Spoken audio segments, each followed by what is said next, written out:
Hello, and welcome to this episode of Strange as It Seems, a podcast about history, occultism, espionage, secret societies, mystery, conspiracy, and weirdness high and low. The common denominator is that the topics all embody the strange, that is, something that's unusual or surprising in a way that's unsettling or hard to understand. The aim is to reveal and discuss, but without any definite expectation of explaining or proving anything. Because, more often than not, the closer you look at the strange, the stranger it gets. The stranger it gets. The stranger it gets. The stranger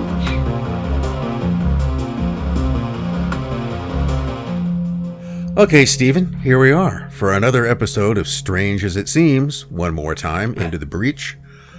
So what are we going to talk about today? I think you had proposed the idea of The Ghost in the Machine. Yeah, that's... Which is the title of a Police album, I believe. Is it really? No, I don't, oh, no, yeah. I think no, it is right. somebody. Yeah. There's an album title then. I think that's Please. And, but also it has, I'm sure they stole it from somewhere else. Oh, yeah. And I don't remember where. But the other term we could use for this is the Techno-Occult, technology and occultism. Okay. And we're certainly getting a lot of mileage out of that word, occult. Yeah. But why not? Yeah. So before we go any further in that, and we're going to bring into things, I have some ideas to bring into this. We can start out with talking brazen heads, and then we'll work our way up to, I don't know, golems and Nikola Tesla and Richard Shaver and AI. Okay, you might even fit Nick Land in there in some way or another, for whatever that's worth. Definitely Ray Kurzweil. Oh well, so, good. Okay. Yeah, he's got to come in there. But we can't cover everything about this whole topic, so there could always be a Techno-Occult 2 at some point down the road. Because, we're stretching these episodes long as it is. Well, yeah, and I mean, I appreciate people leaving comments on the videos, and that was one of them was, keep it shorter, and then also you didn't cover everything, but that's the whole point of a lot of these topics. Is it could be multiple episodes. You could do it in multiple episodes, but the other thing you can do, you can stop it and start it. You don't have to. You don't have to. I realize it may be so compelling that you can't stop listening, but you just stop it and then you come back and you resume it. Go for it. But yes, I think somewhere around the 2-hour mark is I think what we're trying to hit for it. Yeah. Maybe we'll work that out. In terms of, I guess, basic boilerplate statements, one of the things that this now getting into the 9th episode would like to make an appeal to is that if you do find this interesting and you're listening, please subscribe. Tell your friends. That's always helpful. Tell your friends. The number of views, while still quite modest, nevertheless has improved. So, but yeah, and we're not really doing it to, I think our expectations are modest in this case, but it's always encouraging when people actually do subscribe. Yeah, and leave comments as long as they're. Well, we've had a handful of these discussions around some of these topics.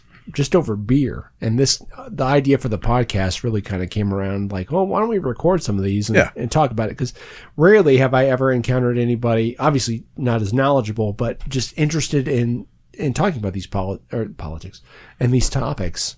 And so if I can learn something, that was kind of my interest, is other people would most certainly want to learn something as well. So if you know people who want to learn something. Well, you might learn something. You might find something you disagree with. Remember, I'm not trying to force ideas on anybody. Most of what I talk about is always a matter of maybe. Yeah. All right. Which by the way, is something that some people find frustrating. Okay, and I've gotten the comment every now and then is that, well, you're wishy-washy. You never actually you say, well, maybe it's this way. Well, if I say that's because I think it's maybe that way. All right, what I'm not going to do is to sign on absolutely and endorse. I'm not going to nail myself to the cross over something that I am not absolutely convinced of. You can be. That's perfectly okay. But you just need to have... I think to keep an open mind. So whether or not you learn anything, maybe there'll be something you'll think about. I forget where it was published. I've seen it in a few different places, and if anybody's interested in looking at, I think, it's called The Crafted History or something like this. J-O, not J-O-E, something with a G. But basically, these 5 domains of historical knowledge. And the last one is basically living in this ambiguity that, here's the written sources. We talk about this all the time. But here's the documentation. But then there's also this other stuff on the side. Sometimes it's oral history. Sometimes it's folklore. Sometimes it's alternative facts or whatever you want to call it. So you have to come to this, conclusion as best as you possibly can. And most of the time, you just kind of have to live with the ambiguity that you don't absolutely know. And when you're talking about espionage or the occult or something like that, I think that's what you have to do. Because that's the point, right? It's all occulted. It's hidden. It's obscured in some way. So you have to make the best of it with the facts that you have. It's very much what you want to make out of it. It's a thing that, I don't know, if you listen to different episodes, you'll see me say again and again, is that it's often how seriously you want to take something. Like someone's participation in a ritual of one kind or another, a high school pep rally. There you go. I mean, most people who are there are not taking this very seriously. Some people do. For some people, this is a big deal. This is why they get upset when you're not as down with the game as they are. So it's the same sort of thing. Consciousness affects reality. Yeah. I mean, that's one of the things that I don't know exactly what that means entirely. But it is, our reality is in some mysterious way defined by our consciousness. We're creating it, and that's as far as I would be willing to go with it. And I could even be completely wrong about that. But that's kind of my operative theory as to how things work. Well, just my last 2 cents on this idea is I'm interested in these topics in the same way that I've mostly worked with archaeologists in my professional career, and you get them on the side, and they're all interested in something weird that they've found that doesn't seem to, not everybody, but everybody, I think, in a professional field or in an academic field has an interest in things that they can't totally explain. But they're going to approach it most of the time as an academic, and that's not going to be to jump on the boat, hook, line, and sinker or something. But that's why I like some of these topics, is because there is a whole other sort. You're talking about the observation bias or, thought affecting reality. Those are, there's examples of those within, studies in physics, other kind of disciplines that point in these directions that history as a discipline doesn't necessarily wade into. So I think the future, and we'll get on with the AI part later, but I think as AI starts to take over more and more, kind of cognitive daily functions, that people are going to have to be interdisciplinary to be able to kind of thrive in the world to come. And that means to be able to collate, different pieces of information and kind of frame it into your worldview and try to make sense of what you're dealing with. Because living in silos, I don't think is going to be, I don't think it's ever worked, but I don't think that's going to be a real viable solution. Well, you have to invent your own reality. That's what Which is what people do right? anyway, Yeah. But they just don't want to admit it. So, the ghost in the machine, I mean, in some ways, I would approach that from a sort of literal way of the combination between, so, going back to our previous episodes where we, remember, tried to define the occult, and it's the belief in a hidden world, and the hidden world is inhabited, so we're talking about spirits, ghosts, demons, if you want to use that word, angels. And that was something I was reminded of when I was doing some background research for this episode, is that, the Greek word demon or daimon is a neutral term. It just means spirit. That's all that actually means. So an evil spirit is a cacodemon. And there are good spirits, agatha demons. Okay. Which almost everybody talks about. And it's kind of interesting that term spirit, the daemon or demon, has essentially become identified as something which is always malevolent, but that's specifically, in the original term, a cacodemon. So the term itself would just referred to spirits. But the basic idea here, remember, I'm not insisting this is reality, but this is a view of reality which has been long held and expressed, is that there are discarnate intelligences that exist around, within us in some cases, which we interact with. And one of the things that these discarnate intelligences are often quite interested in is incarnating and getting into a realm where things physically happen. And that's, maybe it's the work of the demiurge, but one of the appeals, apparently, of physical reality, the one that we manifest and think that we live in, is that things happen here. Time moves. Even bad things happen. I mean, there are volcanic eruptions, wars, serial killers, all kinds of things. But nevertheless, this is where things happen. As opposed, supposedly, to a more ethereal realm where nothing happens, where there is no movement of time, where one exists, but that existence is not in any kind of dynamic reality. And that seems like it would get boring real fast. But again, I guess if there's no time, maybe you can't keep trying. No. But anyway, there's really nothing to do. And the other thing which human beings have done throughout our existence, as far as I can tell, is we've always crafted images, human images. You can, the Venus of Willendorf, others, you can go back and you can find that often with very indistinct features is one of the things I would note. Is that we're very good on body shapes. We're not too much about putting faces on things. That doesn't come along until later. But, we like carving images of animals and also images of ourselves.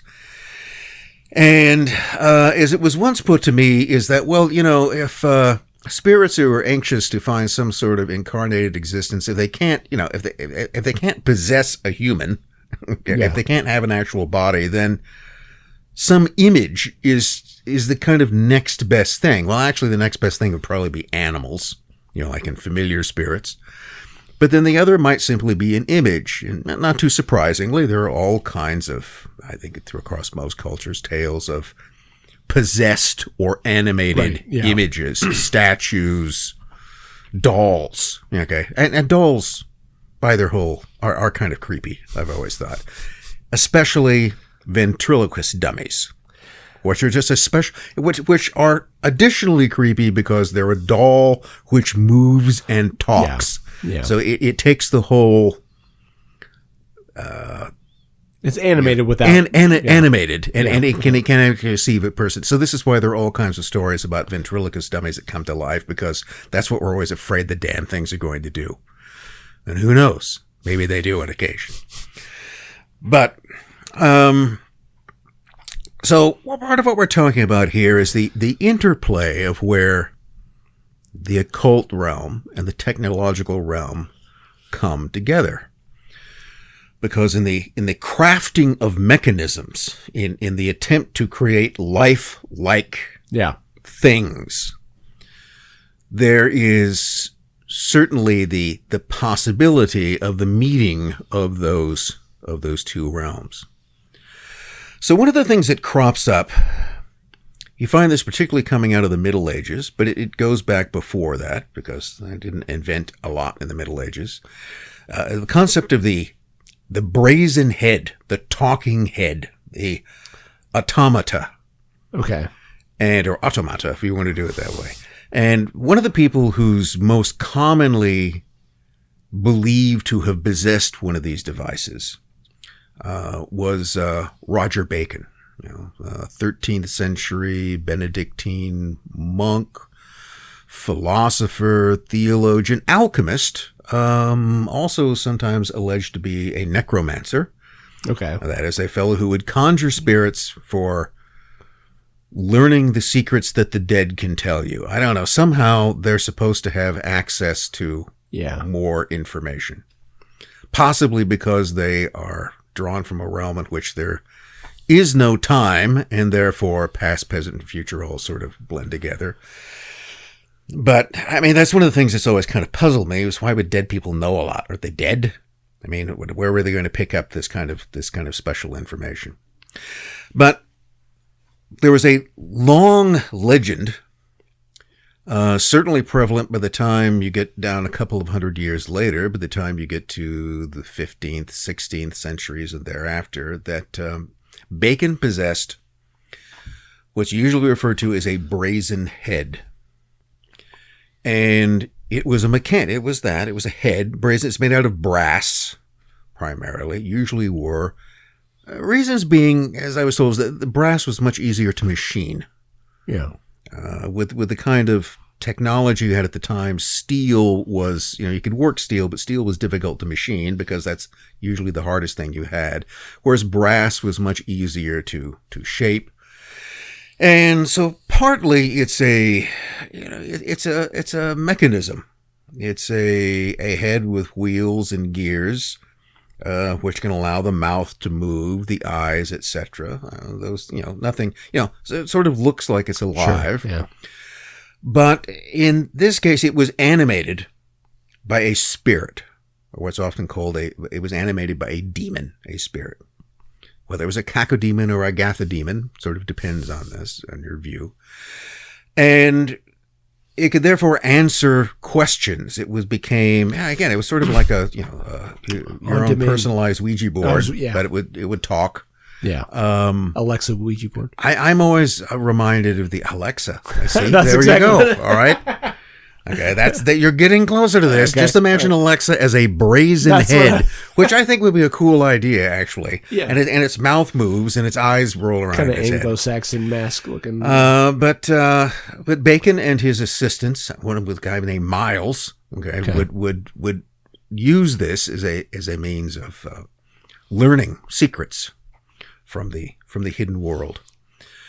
But he's not the only one. The legendary Faust, which may or may not have been an actual person, is supposed to have had one. Another ecclesiastical occultist from the Middle Ages, Albertus Magnus, Albert the Great, is also said to have had a brazen head. Okay.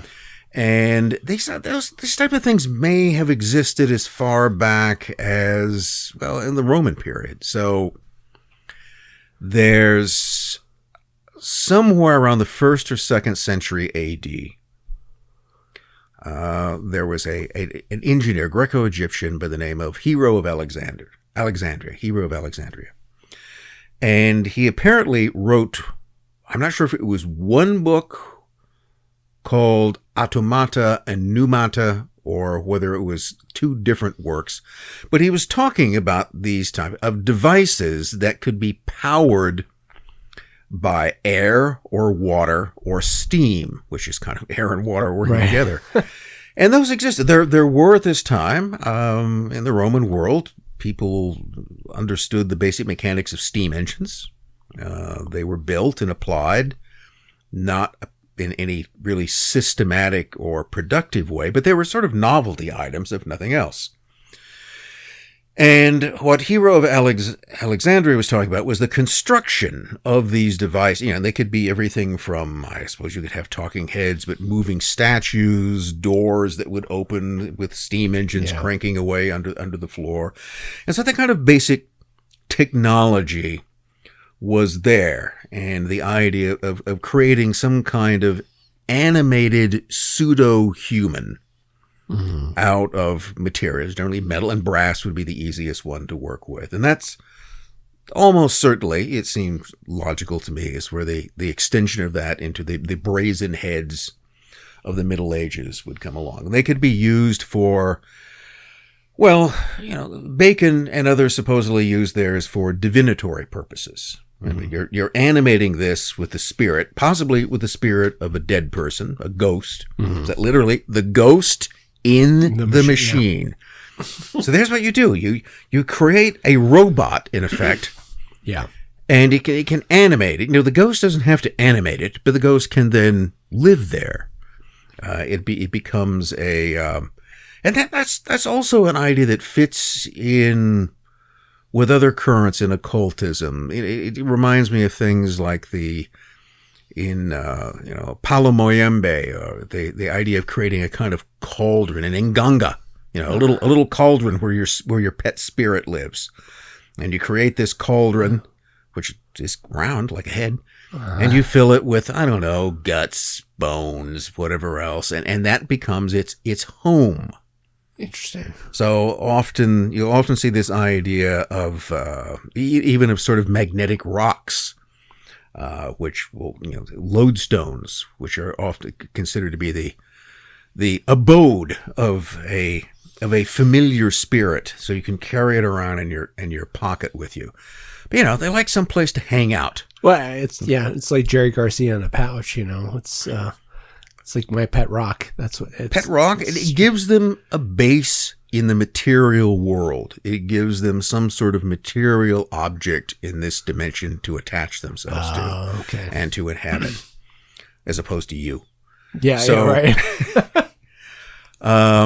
But they're getting really close. I mean, that's as close as you can get. You're a pet rock carried around in somebody's pocket and stay warm all day.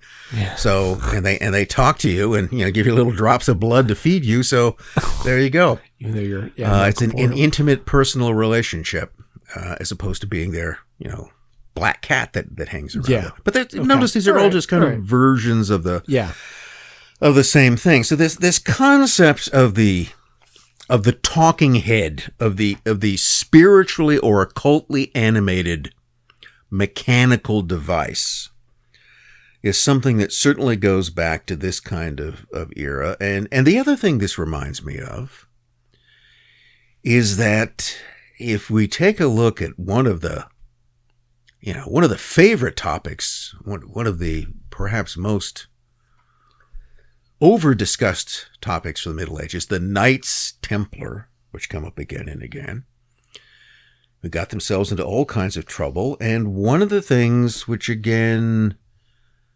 they are said to have been engaged in was the reference or use of a head. So this comes back again to the supposed idol Baphomet that the Templars were supposed to have revered. Okay. And again, as I think we've probably discussed in a previous episode, the image you see today of the hermaphroditic goat god is not in any way what anybody among the Templars ever described. There's no description of anything even vaguely resembling that. Do we cover where that image comes from? Because I'm kind of curious. That image it dates from around 1830, and it is it's signed. Okay, if you look at the bottom of the original, it's Eliphas Levi, which is Alphonse Constant, Alphonse Louis Constant, a French, a Catholic priest who then becomes an occultist, as so many of them tend to do. And who really comes up with this image, which from his descriptions was based on images that he got from talking with French witches, with people who were practitioners of traditional, what we'll call witchcraft, sort of traditional magic.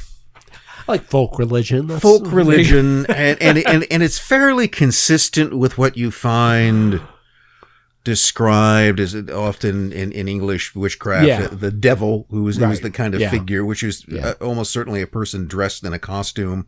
But the description, the goat head, the horns, the furry pants, cloven hoof, the rest. That's basically what that image is, I think, based upon.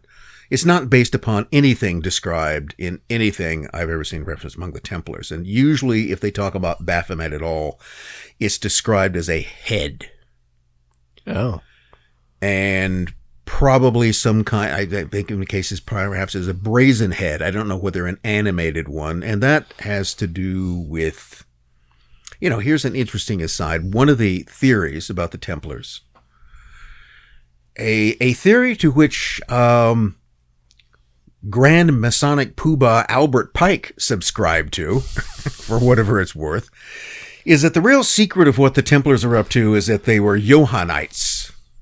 They had been converted to a particular cult which worshipped John the Baptist as the true Messiah.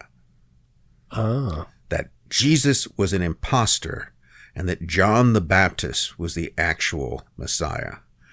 Now, remember what happened to John the Baptist? Got his head cut off. Yeah. All right, and therefore the head, Oh, no. his head became a sacred relic. I don't know, they took it and it covered it in brass or in gold. So one idea is that the Johannites, which were a real sect, there actually was a group of people running around, Interesting, sane, crazy, whatever they might have been, who revered John the Baptist as the true spiritual figure, the Johannites, as they were sometimes called. Yeah. And one of the things they were rumored to possess was his head, which was the ultimate relic. And so I don't know whether Pike goes that far with one idea is that what the Templars had. Yeah. They had a brass head. Okay. Perhaps it was a decorated. See, the idea is that in some cases, the brass head actually contains The skull. a skull. Yeah. You're just adorning it. Interesting. That makes it cooler. That might have been a part of it, or it might have been. But there's a lot of legendary. There's the whole sort of mythology of brazen heads as you're going to go back centuries before the Templars. So I think that might have been a portion of it. But that's kind of intriguing to me. This was an object of reverence to them.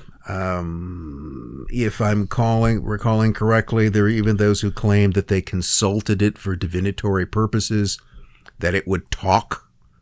You could get it to say things, which then begins to sound suspiciously like Francis Bacon's supposed divinatory head. So these things existed. I don't think I'm not sure any relics of them remain. And that's one of the, what happened to, I think Bacon's exploded. It eventually came apart. Okay. Either from the action of the spirit within it or parts just wore out. Okay. It threw a Fenortner rod and they couldn't find another one. Machines would wear out over a period of time. But these type of things were, existed well into the modern era. So there was I think one reference I found, in Vienna, in Austria, and in Central Europe, well into the 20th century. I think he actually performed into the 1920s and 30s. There was an entertainer, claimed to be a magician, a real or fake occultist, but that he went by the name of Josephi. Or Josephi. His real name was Joseph Freud. Okay. There are some who argued that he was related to Sigmund Freud. Probably not. There are lots of Freuds. Yeah. But he had an object, I think, which was called the skull of Balsamo, which again was supposed to be a actual skull inside. Metallized skull, which he would use in his performances, and it would talk, and supposedly it actually had human teeth. Okay, It wasn't a real skull, but he did put human teeth in it, somebody's. And this was used, and he would use it as a ventriloquist dummy. Okay, it's basically. But he would pose as a magician who had this magical talking head. And that's kind of interesting because I think in the skull of Balsamo, what he's actually referring to is Giuseppe Balsamo, which is the real name of Cagliostro, one of the mystery men of the 18th century. Okay. So Cagliostro came to Paris, founded his own sort of sex magic quasi-Masonic rite, became kind of supposedly predicted the French Revolution, but Cagliostro, Orson Welles played him in a movie. Oh. So there you go. So I take it God, I keep wanting to say Reformation. The Enlightenment, opens the door to a lot of these kind of figures, but we're talking about, existing as far back. Let's keep the John the Baptist out of it. But this was, you were saying, like the 1200s, the 13th century, essentially, is when we. Well, that's where you get. Roger Bacon is 13th century. Yeah. Albertus Magnus is around the same period as well. Giuseppe Balsamo comes out of the which we think is the Enlightenment, but it's also everything. Flourishing occultism and all, and mysticism was a huge part of that. I mean, that's enlightening to some people. You're breaking free of the So you've got Cagliostro, you've got Anton Mesmer. Okay. Interesting. Who's talking about animal magnetism. Okay. In fact, we may come back to Mesmer in a moment. You've got the Comte de Saint-Germain, the fellow who was supposedly immortal, possibly a vampire. Maybe from Central Europe. I don't know, the vampire stuff came along a lot later. But the whole thing with Saint-Germain was that he was the head of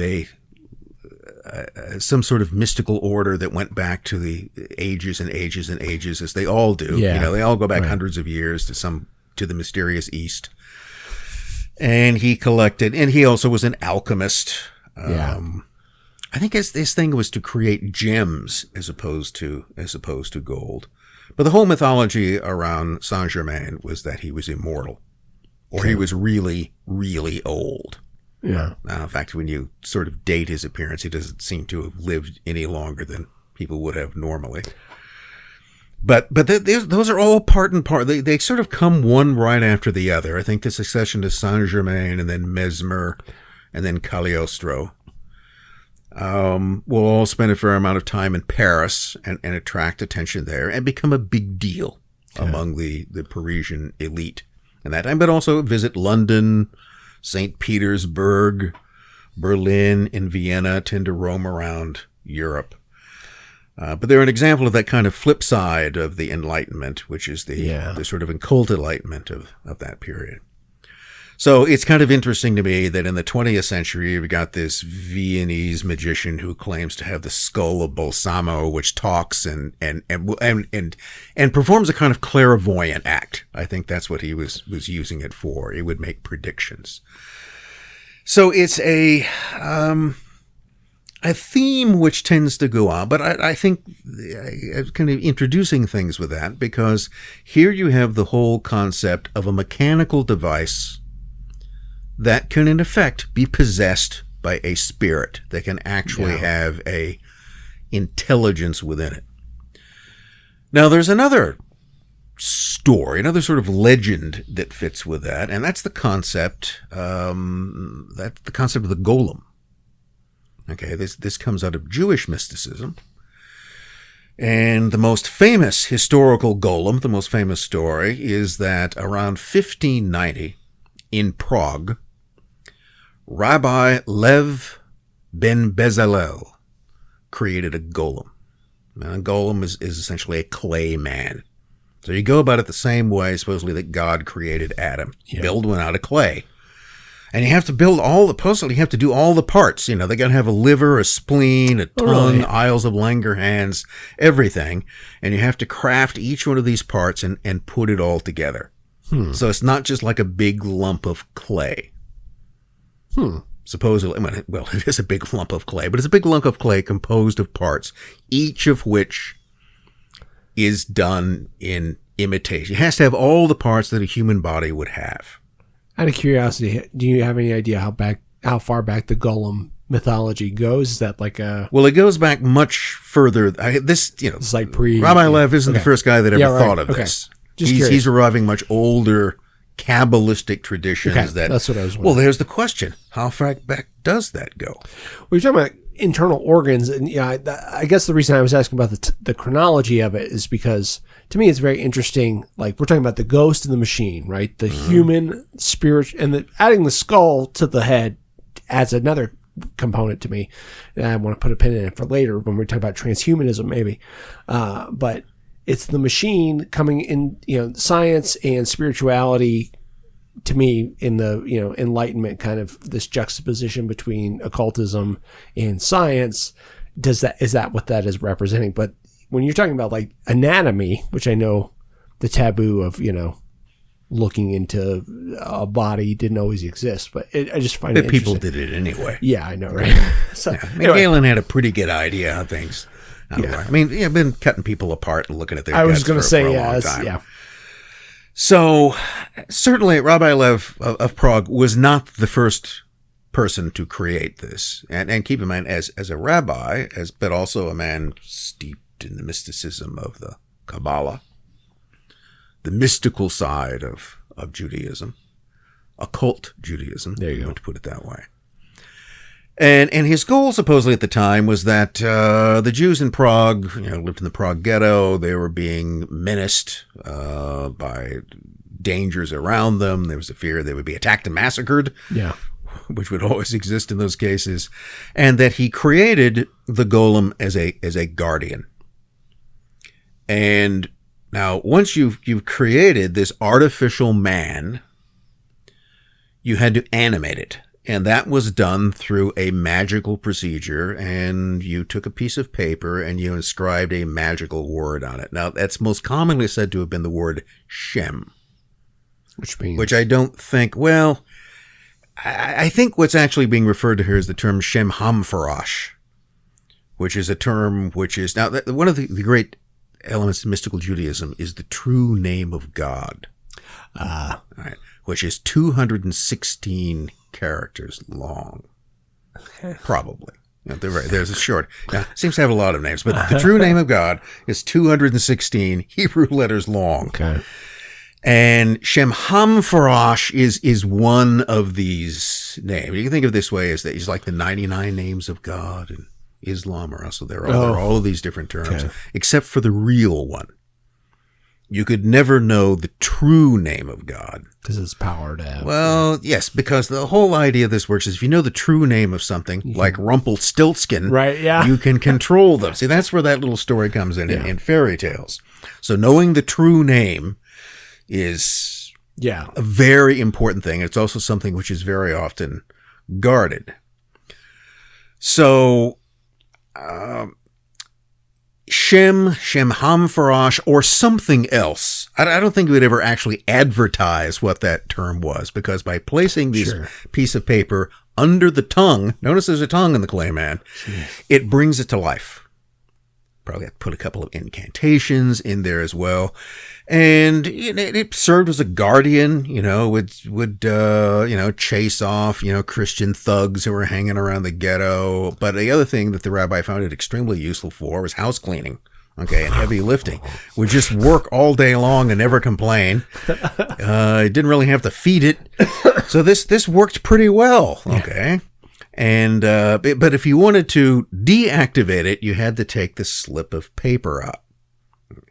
And you had to sort of keep an eye on it. Now, everything went smoothly, supposedly, until, the Jewish Sabbath would begin at sundown on Friday and continue to sundown on Saturday. And during that time, no one is supposed to do any work. You're not watching your golem, and, something just happened and he forgot to take the slip of paper out. And without any supervision, the thing just went berserk. And there are different stories about this. One, it just trashed the place. Another is it went around killing people. You had this giant monster, that went around, mangling people. Now, none of this, by the way, seems to have any historical, if you look at the history of the period, because there are a couple of things that are kind of out of sync. One, around the time this is supposed to have occurred, the relationship between Rupert II, Holy Roman Emperor, the Habsburg ruler in Prague, was pretty good. And keep in mind, this is the same Rupert II, and who himself was a great fan of magic and the occult. Prague was the capital. It was one of the few cities that welcome necromancers. Welcome. They got they had a sign up. This was where John Dee and Edward Kelly went to. So it was a court where anybody claiming to have magical or occult powers was welcome in some respects. Let's put it this way. Rudolph II was occult positive. So, and the relationships between the Jews and Christians in Prague seem to have been pretty good. And you'd think that had a giant clay monster gone berserk and killed a bunch of people, someone would have mentioned that. Nobody does. So there is that disconnect between the story as it's told and what seem to be actual events where you don't find any trace of this. But the story as it goes is that, eventually they sort of wrestle the golem down, pull the slip of paper out, it goes dormant, and now they're all kind of freaked out, so they all put it inside a big box and hide it in the old new synagogue in Prague. At where it supposedly still is, waiting to be reanimated. There actually are people who've gone to look for it. Nobody has found one. So it may have been moved. I don't know. Maybe it got dropped and broke apart. But it's It's a very persistent tale. It's also in many ways, if you think about it, I think it's something which feeds later on into the whole Frankenstein story. Yeah. Because it's much the same thing. You've now created this monster which you lose control of. Yeah. Well, I mean, going back to my, science and spiritualism or spirituality, Frankenstein, right, is this, reaction to early, was it Mary Shelley's husband who was involved? Or maybe she was just writing about London, about body snatchers or, people doing early scientific experiments, investigation with bodies and things like that. And so it's a horror novel pulling in the scientific, zeitgeist of the day with this kind of deeper secrets of life and death. Get some dead tissue, zap it with electricity, and then eventually see what would happen. And bad things result. You don't. It's the law of unintended consequences once again. So the golem is again an inanimate object which is animated by a spirit, of some kind. They ever say what? I mean, I'm assuming it's a good guardian spirit. I don't think it's described as a deep. Well, the thing about the golem is that it's not good or bad. Okay. It's just a kind of. I think there's some reference to it that it's almost a kind of unborn. Okay. Spirit. It doesn't exist. It's not a human. It may not even have a soul in any respect, but it's the kind of animative quality. Yeah, it sounds like a robot. A robot in that sense. Well, it's this distinction that's sometimes made between spiritus and animus. Okay. Animus is the animating spirit. It's what makes things move and act. It's instinctual in some respect, whereas the spirit is much closer to the soul. That's something which is we have both a spirit and we have an animus. We have the kind of a zombie. You think of it in other ways, a kind of animal nature as opposed to the soul. So I know that because do animals have souls? I don't know. That's another episode. So, but kind of a raw. Yeah. Just it could perform certain basic tasks. It could sweep and clean. It could kill. It could do whatever it was you commanded it to do. But this is the whole problem, is that if you weren't commanding it, if left to its own devices, it would just go berserk. Okay. It wouldn't have any kind of real control. It didn't have a mind or a sense in the way that an actual person with a soul would presumably do. Okay. So this is a constant, from brazen heads to animated skulls to golem. This is an idea which in the realm of myth and occultism is fairly firmly entrenched. You find that. And there are other, there's a fellow I'm going to have to refer to my notes here to remember what his name is. But we get to the early 19th century. Now we already mentioned Alphonse Louis Constant, Eliphas Levi. Oh, okay. Okay. Yes. The guy who will give us our portrait of the Baphomet. Yeah. And was, most noted for writing Rituals and Dogma of High Magic. Okay.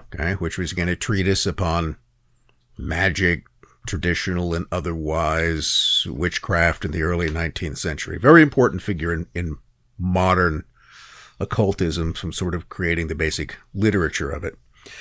But one of the people that he was acquainted with was a Polish nobleman and occultist by the name, I think he was a Count Józef. I'm going to try to do my best with this name. It's not very Polishly. Henne Wronski. Well, it's got the ski. Henne. It's an H-O-E-N-E with a accent mark over it and then an umlaut over the O. So I'm going to go with Henne Wronski. And what he came up with was something he called the prognometer. Okay. Or the prognometer. I like prognometer better. So the prognometer was a sphere, a brazen sphere, of course. Yeah. Inside which there was another brazen sphere which rotated, and they were all divided into tiny little cubicles in which there were various numbers and calculations. And this was, Hine, Vronsky argued, the ultimate divinatory device. It could answer any question. He claimed that it could predict it could explain anything that happened in the past, present, and the future, because it could compute the equations to all things. Gonna say, computer. Okay, so it's a computer, right? Right. It could everything could be reduced to an equation. All events were somehow could be expressed as an equation, and this machine would be able to do that. Apparently, only he could operate it and interpret it. Good. Which could mean that the whole thing was a gaffe. Yeah. Okay. Yeah. But I'm not sure. But Eliphas Levi eventually came across it, or what he thought was it, in a Parisian junk shop years later. It was all kind of ruined and dirty and broken down, but he recognized it for what it was. Actually got it, but he had no idea how to work it, because only its original creator knew how to work that. And it was also helped that it was animated by some, by an internal spiritual force that could make the whole thing move in the way that you wanted to, as you would expect. It's exactly the kind of divinatory ball that you think that a Polish occultist would come up with. So these ideas are quite constant, and that's something when. You think of it this way, when you get into the idea of modern technology. Modern calculating machines. Machines, well, why did we build computers? They're there to make fast calculations, and there are things to ask questions and get answers from.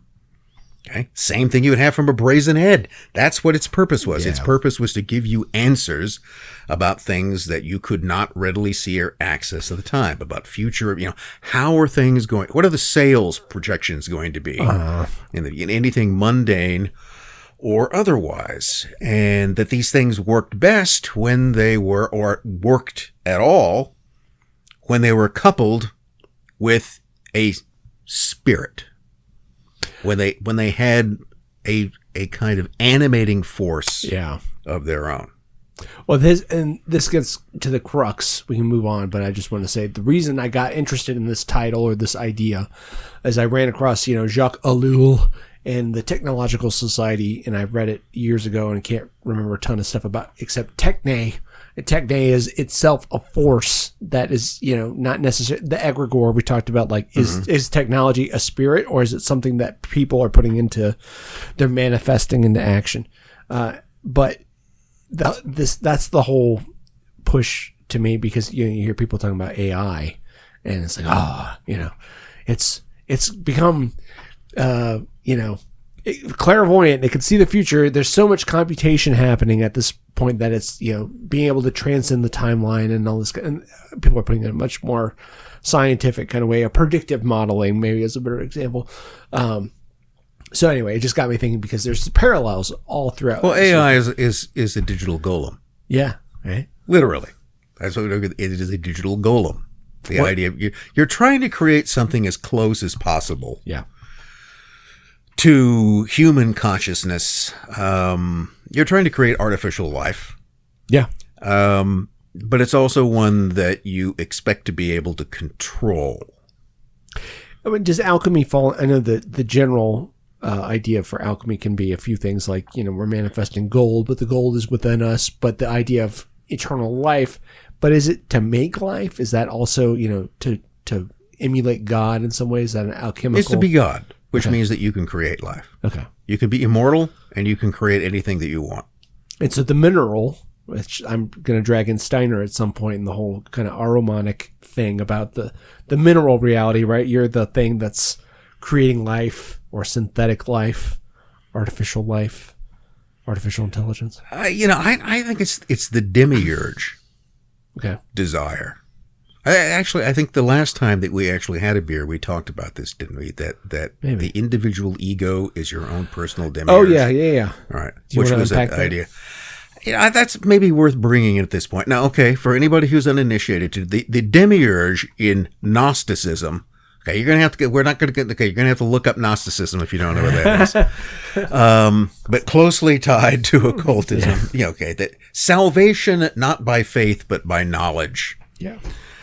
That the concept is physical reality is controlled by a being, a kind of false god or a kind of god, which is the demiurge, which is just a fancy word that means the builder, the architect. Yeah.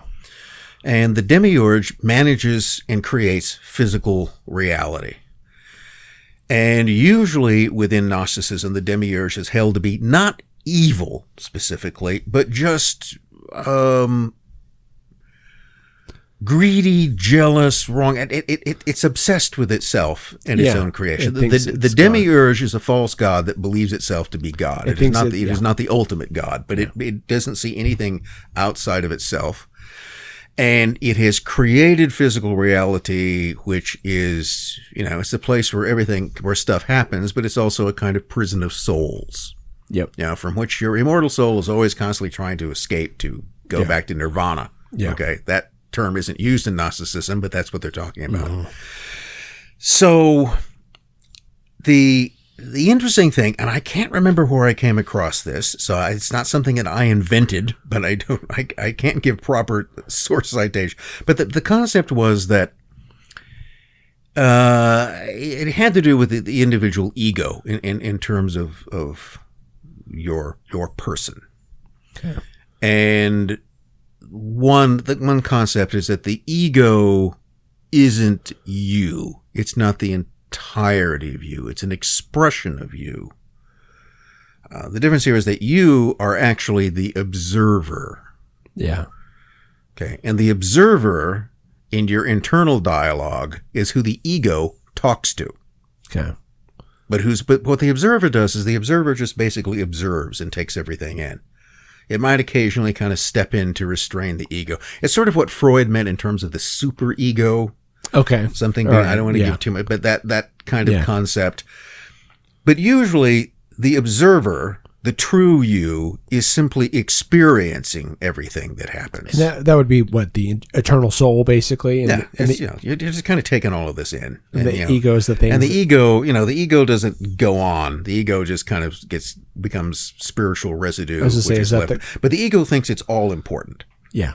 Okay. And is always insatiable in its desire for things. The ego is the shell, and then the observer is the ghost. Okay.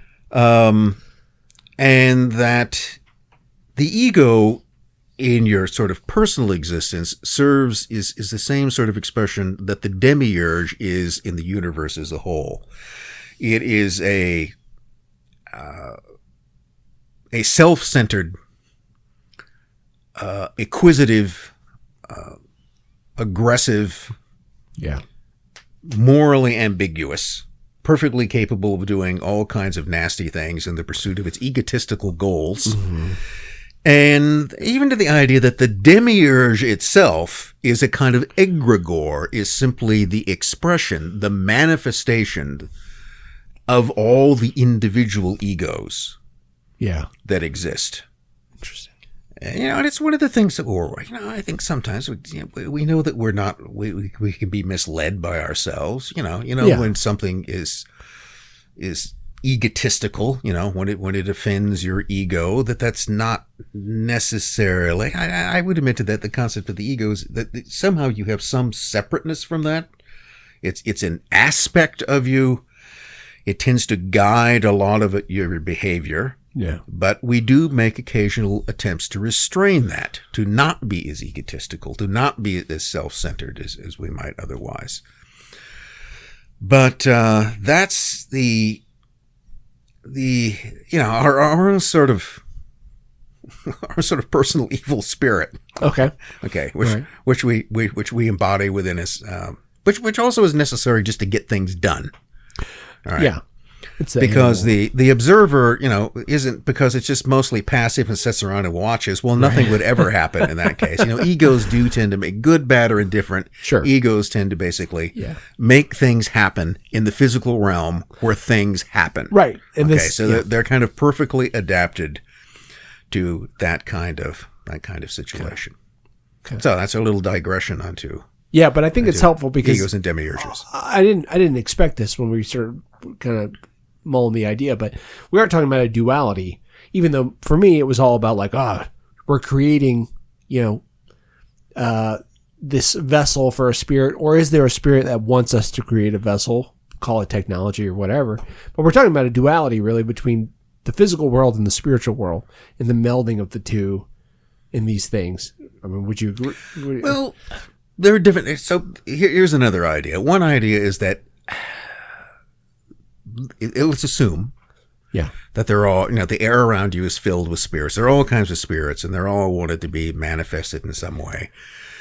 And they do, to one degree or another, we're all sort of possessed.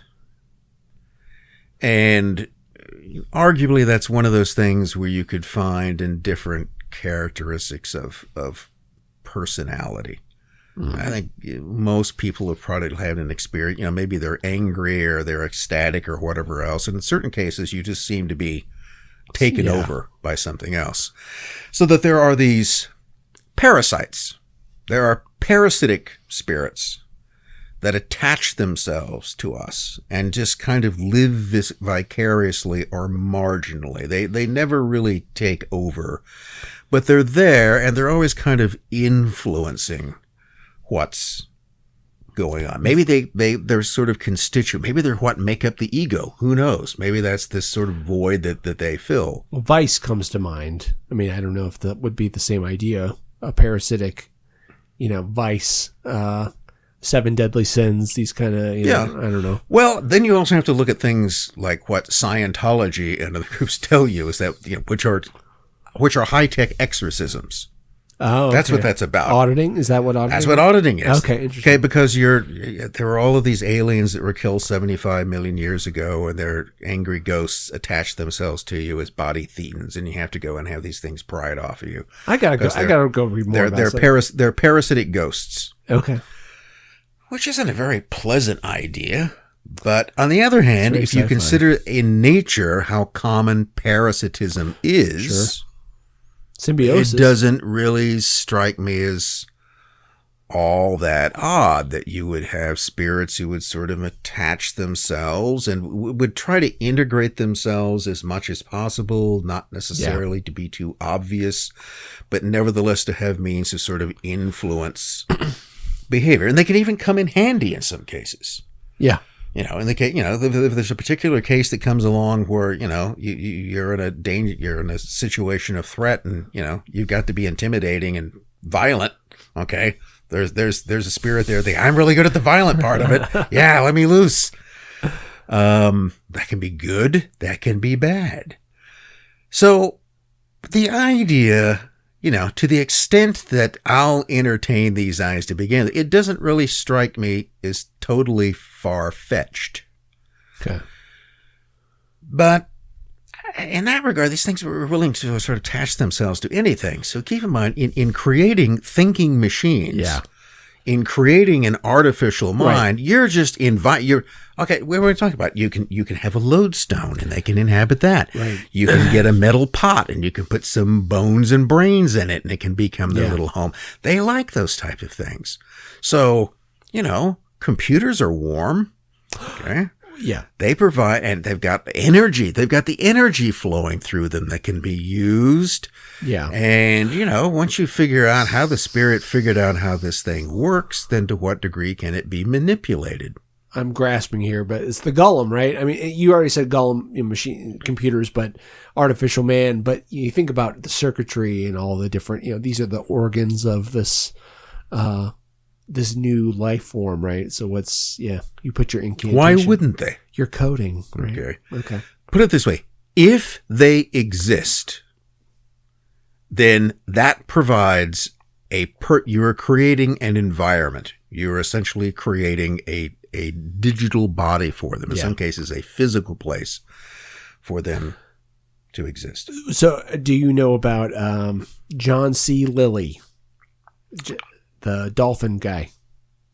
Yes, but tell me more. Okay, All so Lilly, you fill in the Mostly, gaps. I connect him with pharmaceuticals. Oh yeah, That's yeah. okay, yeah, there we go. All Okay, right. so correct. Fill in the gaps where I miss it. But so Lilly was a medical doctor. Somehow he got roped into. He got a NASA grant to do like cross species linguistics, like study in case we so happen to meet a extraterrestrial species. How are we going to communicate with them?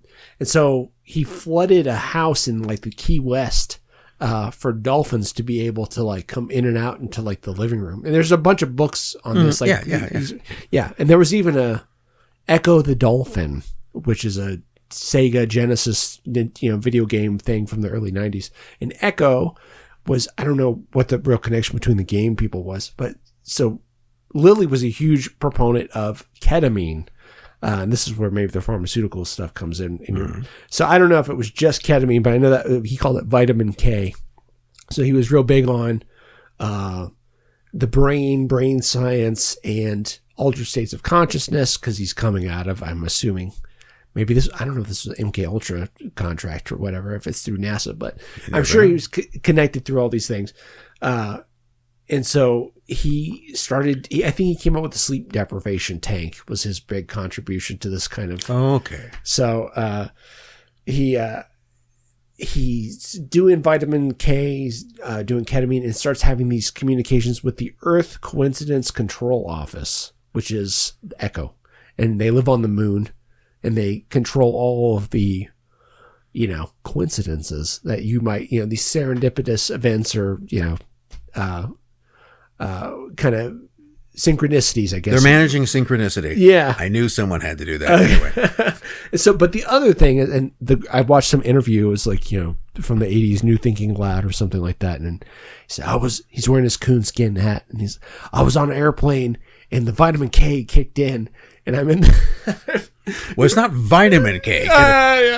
But he ended up having communications with the solid state entity, which sounds strangely like Arthur C. Clarke's Childhood's End with the big robot computer cube thing coming and teleporting all the children.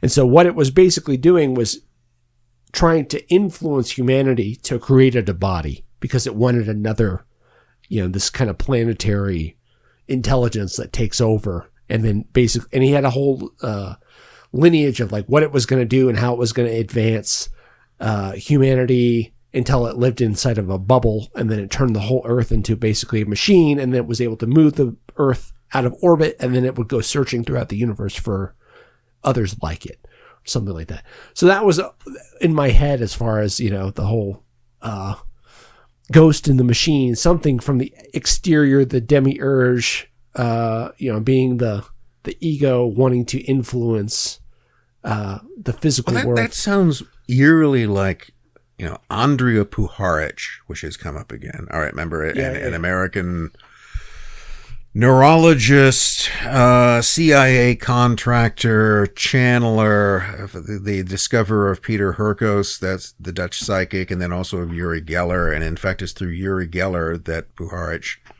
put Geller into a trance, and Geller made contact with Spectra. Spectra described itself, was a supercomputer aboard an alien spacecraft 53,000 light years from Earth. I haven't heard this. But it had made Geller its ambassador to Earth, because the whole thing was that Earth had to get prepared to be conquered. Okay, basically, there's going to be an alien invasion, so you guys need to get used to this. So we're going to try to, bring you in slowly. Nothing really bad's going to happen. But we're going to come in and take everything over and engineer it for our purposes. And hi, my name is Spectra, and I'm a supercomputer aboard a spacecraft 53,000 light years from. And it's that theme. I mean, again, what I often listen for in these things is not so much the details of the story, but the broad outlines of the story.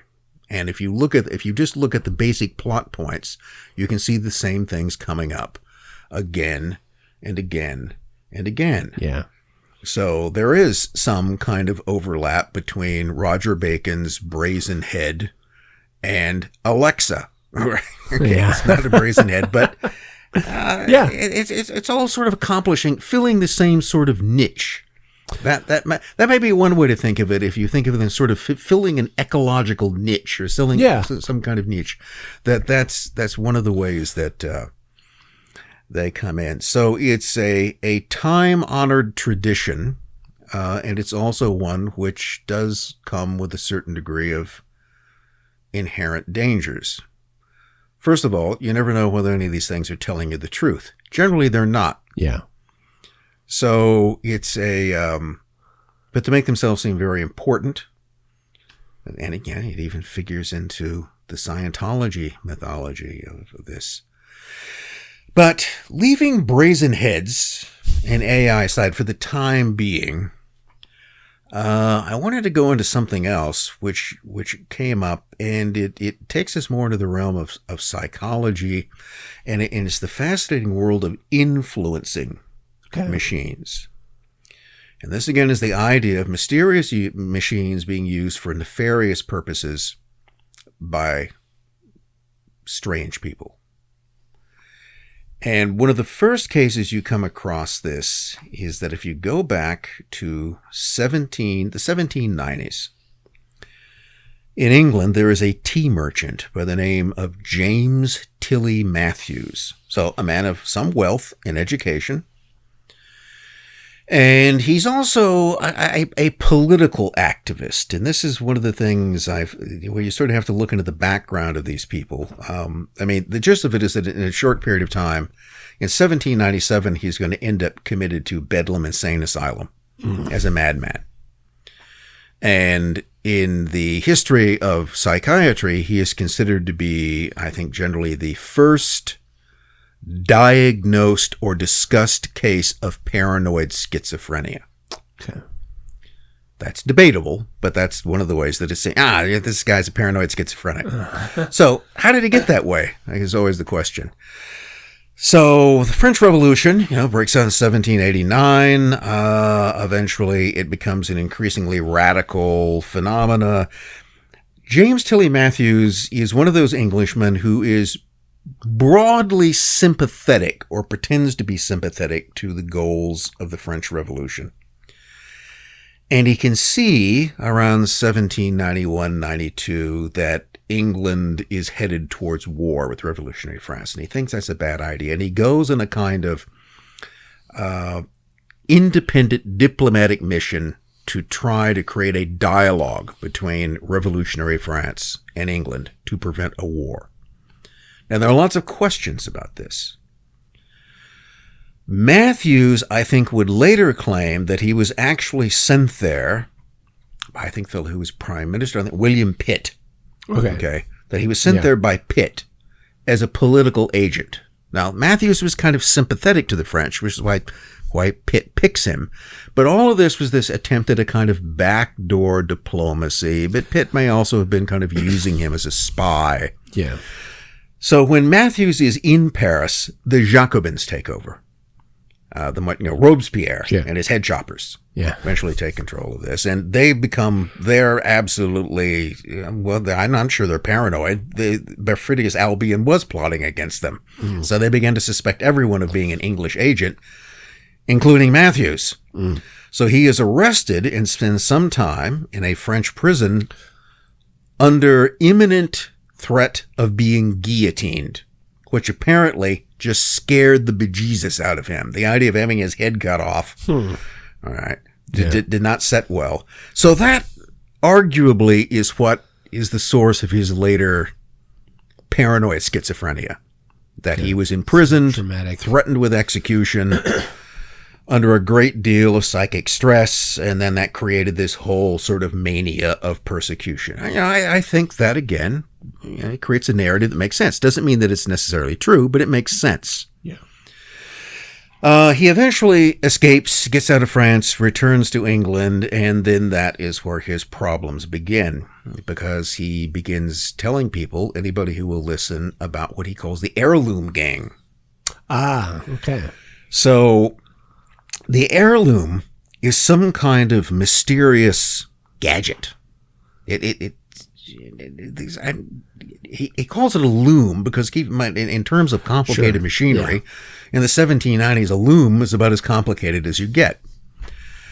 But it seems more like some sort of, not a gun, but it could project rays. And I don't think he uses that term either, because again, in that period, no one would use the term ray. Yeah. But it projects energy. What it can do is that at a distance, it can influence you, and it can make you, it can inflict pain on you, and it can make you see hallucinations. He describes things that it can do. One of them is called lobster cracking, which is like you take a lobster and you just crack. Well, it can make your joints. It can create extreme pain in your bones and your joints. It can make them feel like they're being crushed. Another one is called stomach skinning. I don't know exactly what that is, but it sounds unpleasant. It sounds like a high frequency, like. Well, okay. Hang on to that thought. Okay. Yes, sorry. that's. So it can inflict pain, psychic distress. It can make you feel ill, and it can do this at a distance without touching you. Weird. It can do it by somehow projecting this power. Now, the heirloom is operated by a nefarious group called the Heirloom Gang. Okay. And it's composed of men and women. And I think there's a guy named Sir Archie, who's one of them. There's the middleman who actually operates the heirloom. There's the glove woman. Okay. Nice. Which sounds kind of insidious. And then there's some sort of king of this group, but they're sort of like this supervillain gang, for lack of a better term, who operate this Masseria machine, and they're torturing him, and they torture other people, and they can affect your thoughts. Okay. Now, people hear this, and they think this guy is crazy, so this is why he gets thrown into Bedlam, where he will remain for years. Despite the fact that relatives and other friends of his argue that no, he's a completely rational. He's a little weird about this whole heirloom thing. Yeah. But this is also where you run across this thing of selective insanity. And this is where, again, to reference a previous episode, if we go back, I think, to the first episode, which was about the Utah airship mystery. Mm-hmm. There's a group of guys in Salt Lake City in 1918 who are claiming that they're in touch with some kind of alien guy who's teaching them how to build airships. They otherwise, under psychiatric examination, this was a determination that they're perfectly normal except on that specific topic, and they're stark raving mad. They're they're only crazy about one thing. And the interesting thing is that back in the 1790s, the same sort of diagnosis is against Matthews, because, he's rational enough that in Bedlam, while he's an inmate there's actually a proposal to come up with sort of, rebuilding, revamping the administration of the hospital, but also of coming up with architectural changes. Okay. He submits some designs that actually are approved.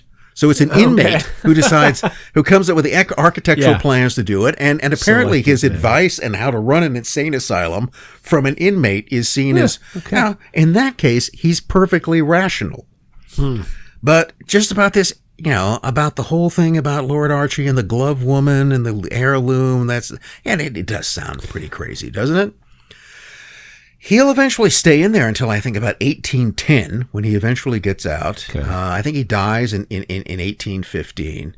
Now, his proponents argued that no, he was sent to Bedlam, and he was kept there and branded a madman as a means of discrediting what it is he had to say about his secret mission in France earlier.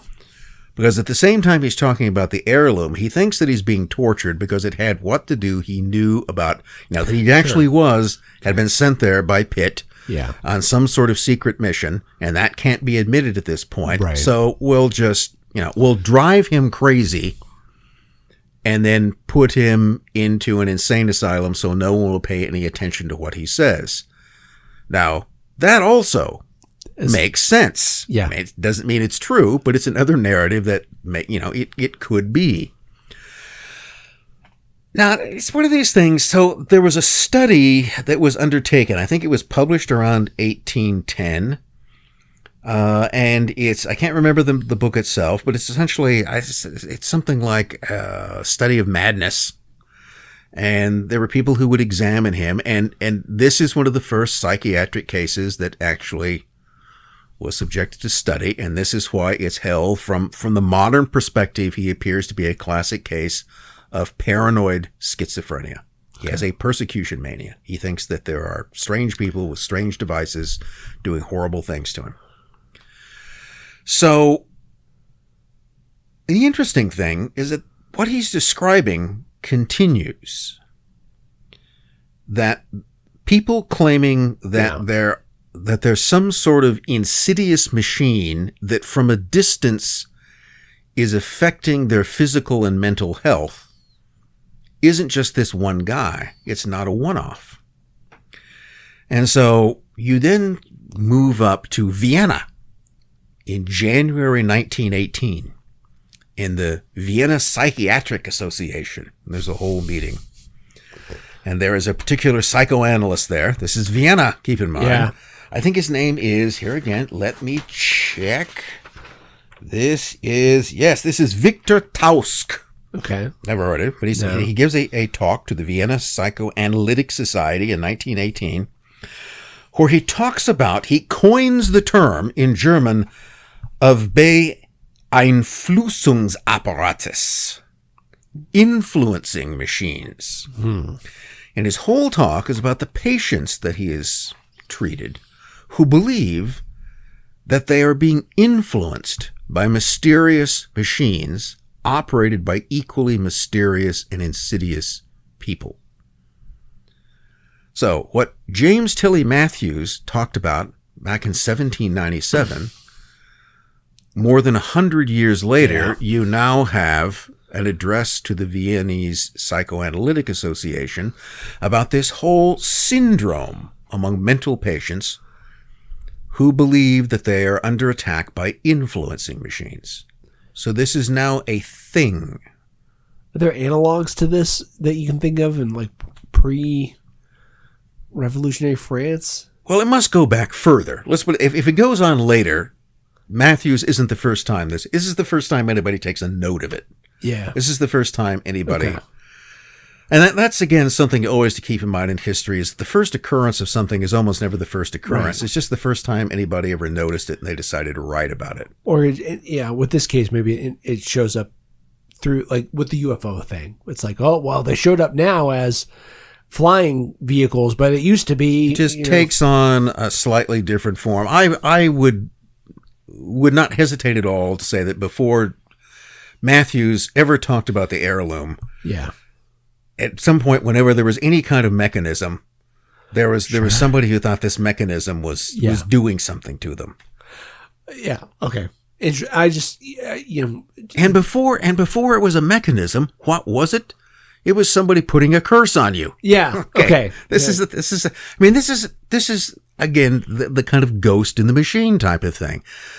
It wouldn't be rare at all to assume that there is a sorcerer or is there a witch somewhere and they are using their malevolent intention, the sort of evil eye, to make you do what? What does the curse do? It makes you feel physically or mentally ill. It attacks your person. Yeah. Now they're using this machine as a focus of their intention. So no longer is it just pure metaphysics. It's mechanical witchcraft. Yeah. Okay. Right? There you go. That's what it is. It is mechanical witchcraft. Okay. You're now simply using the machine to amplify the effect of, remember the whole thing about magic, good or bad, is intention to manifest your negative intentions towards this person. So it's a kind of thing. And then to carry that further, so you've got Tausk and his influencing machines in 1918.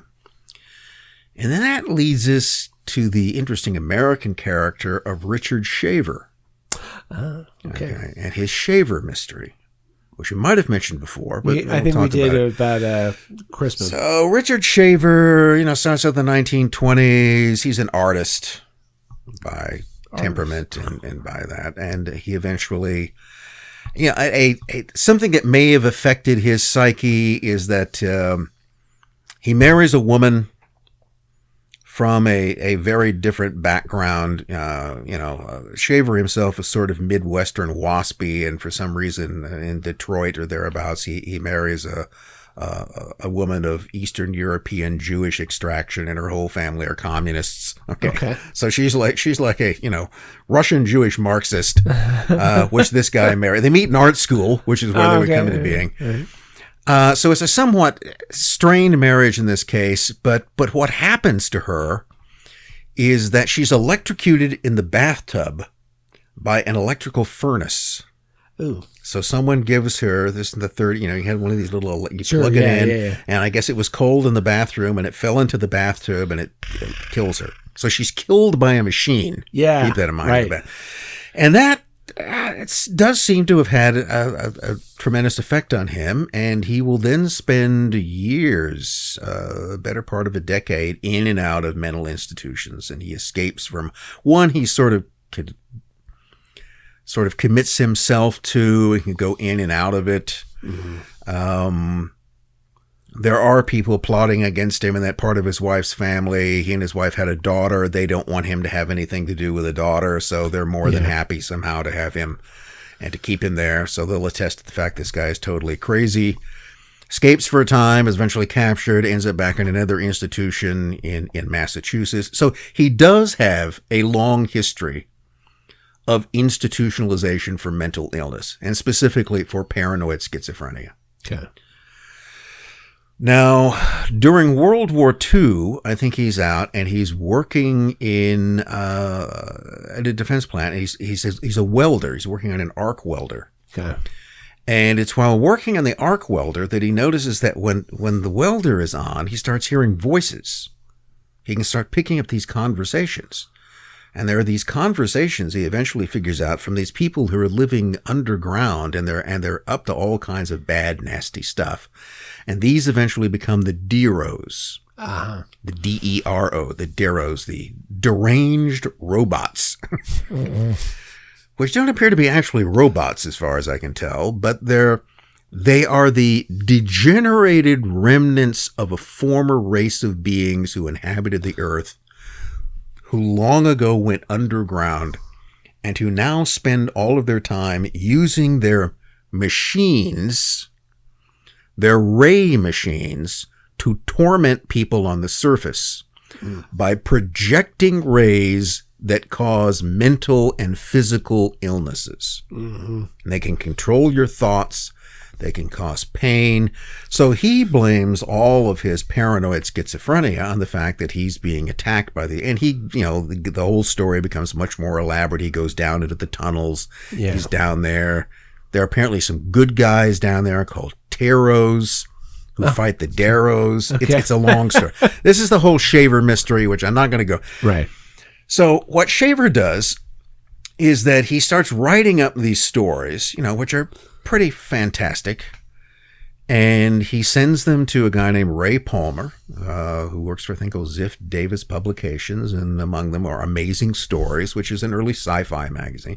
And Palmer, always looking for a good story, eventually kind of rewrites part of the story. Mm-hmm. Shaver later argues that he rewrites it substantially, and he runs it, and he gets a tremendous response.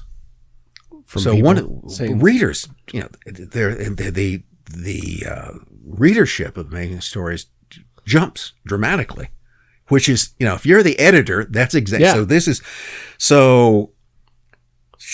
Palmer just gets Shaver to churn out more and more of these stories, and this whole thing becomes the Shaver mystery, and it becomes a very polarizing element in early American science fiction, because there are many people who oppose this because they think it makes sci-fi look silly.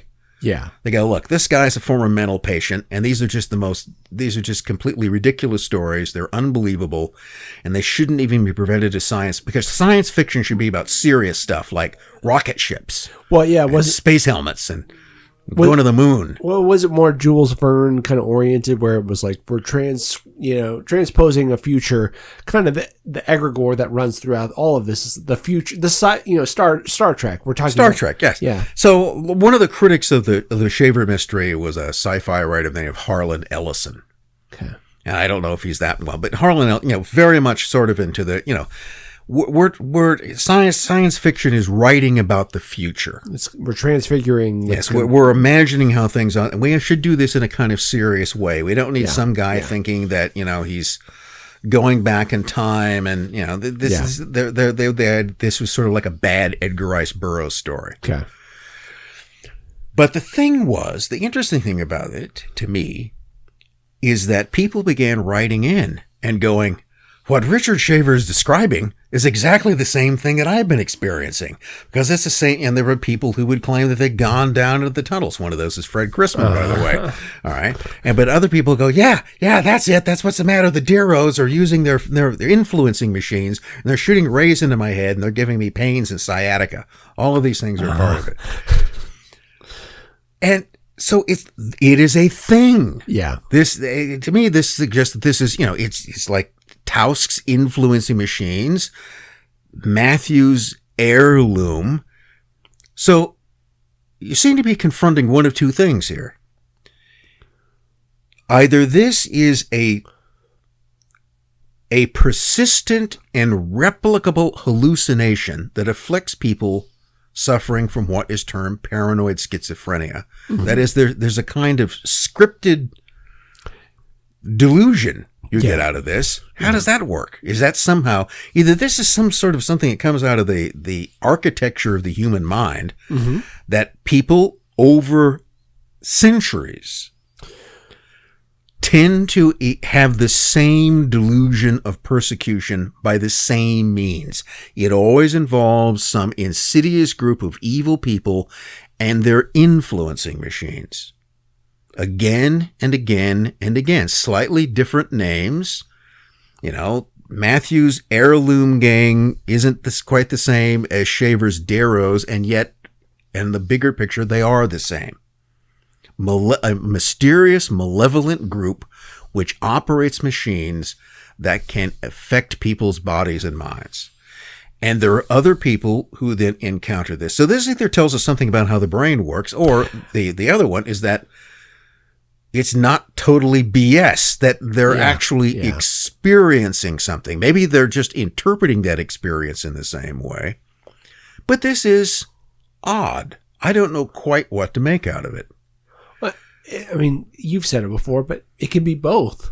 I mean, it sounds, because we talked about this, I think, the last time we had a beer when you mentioned this.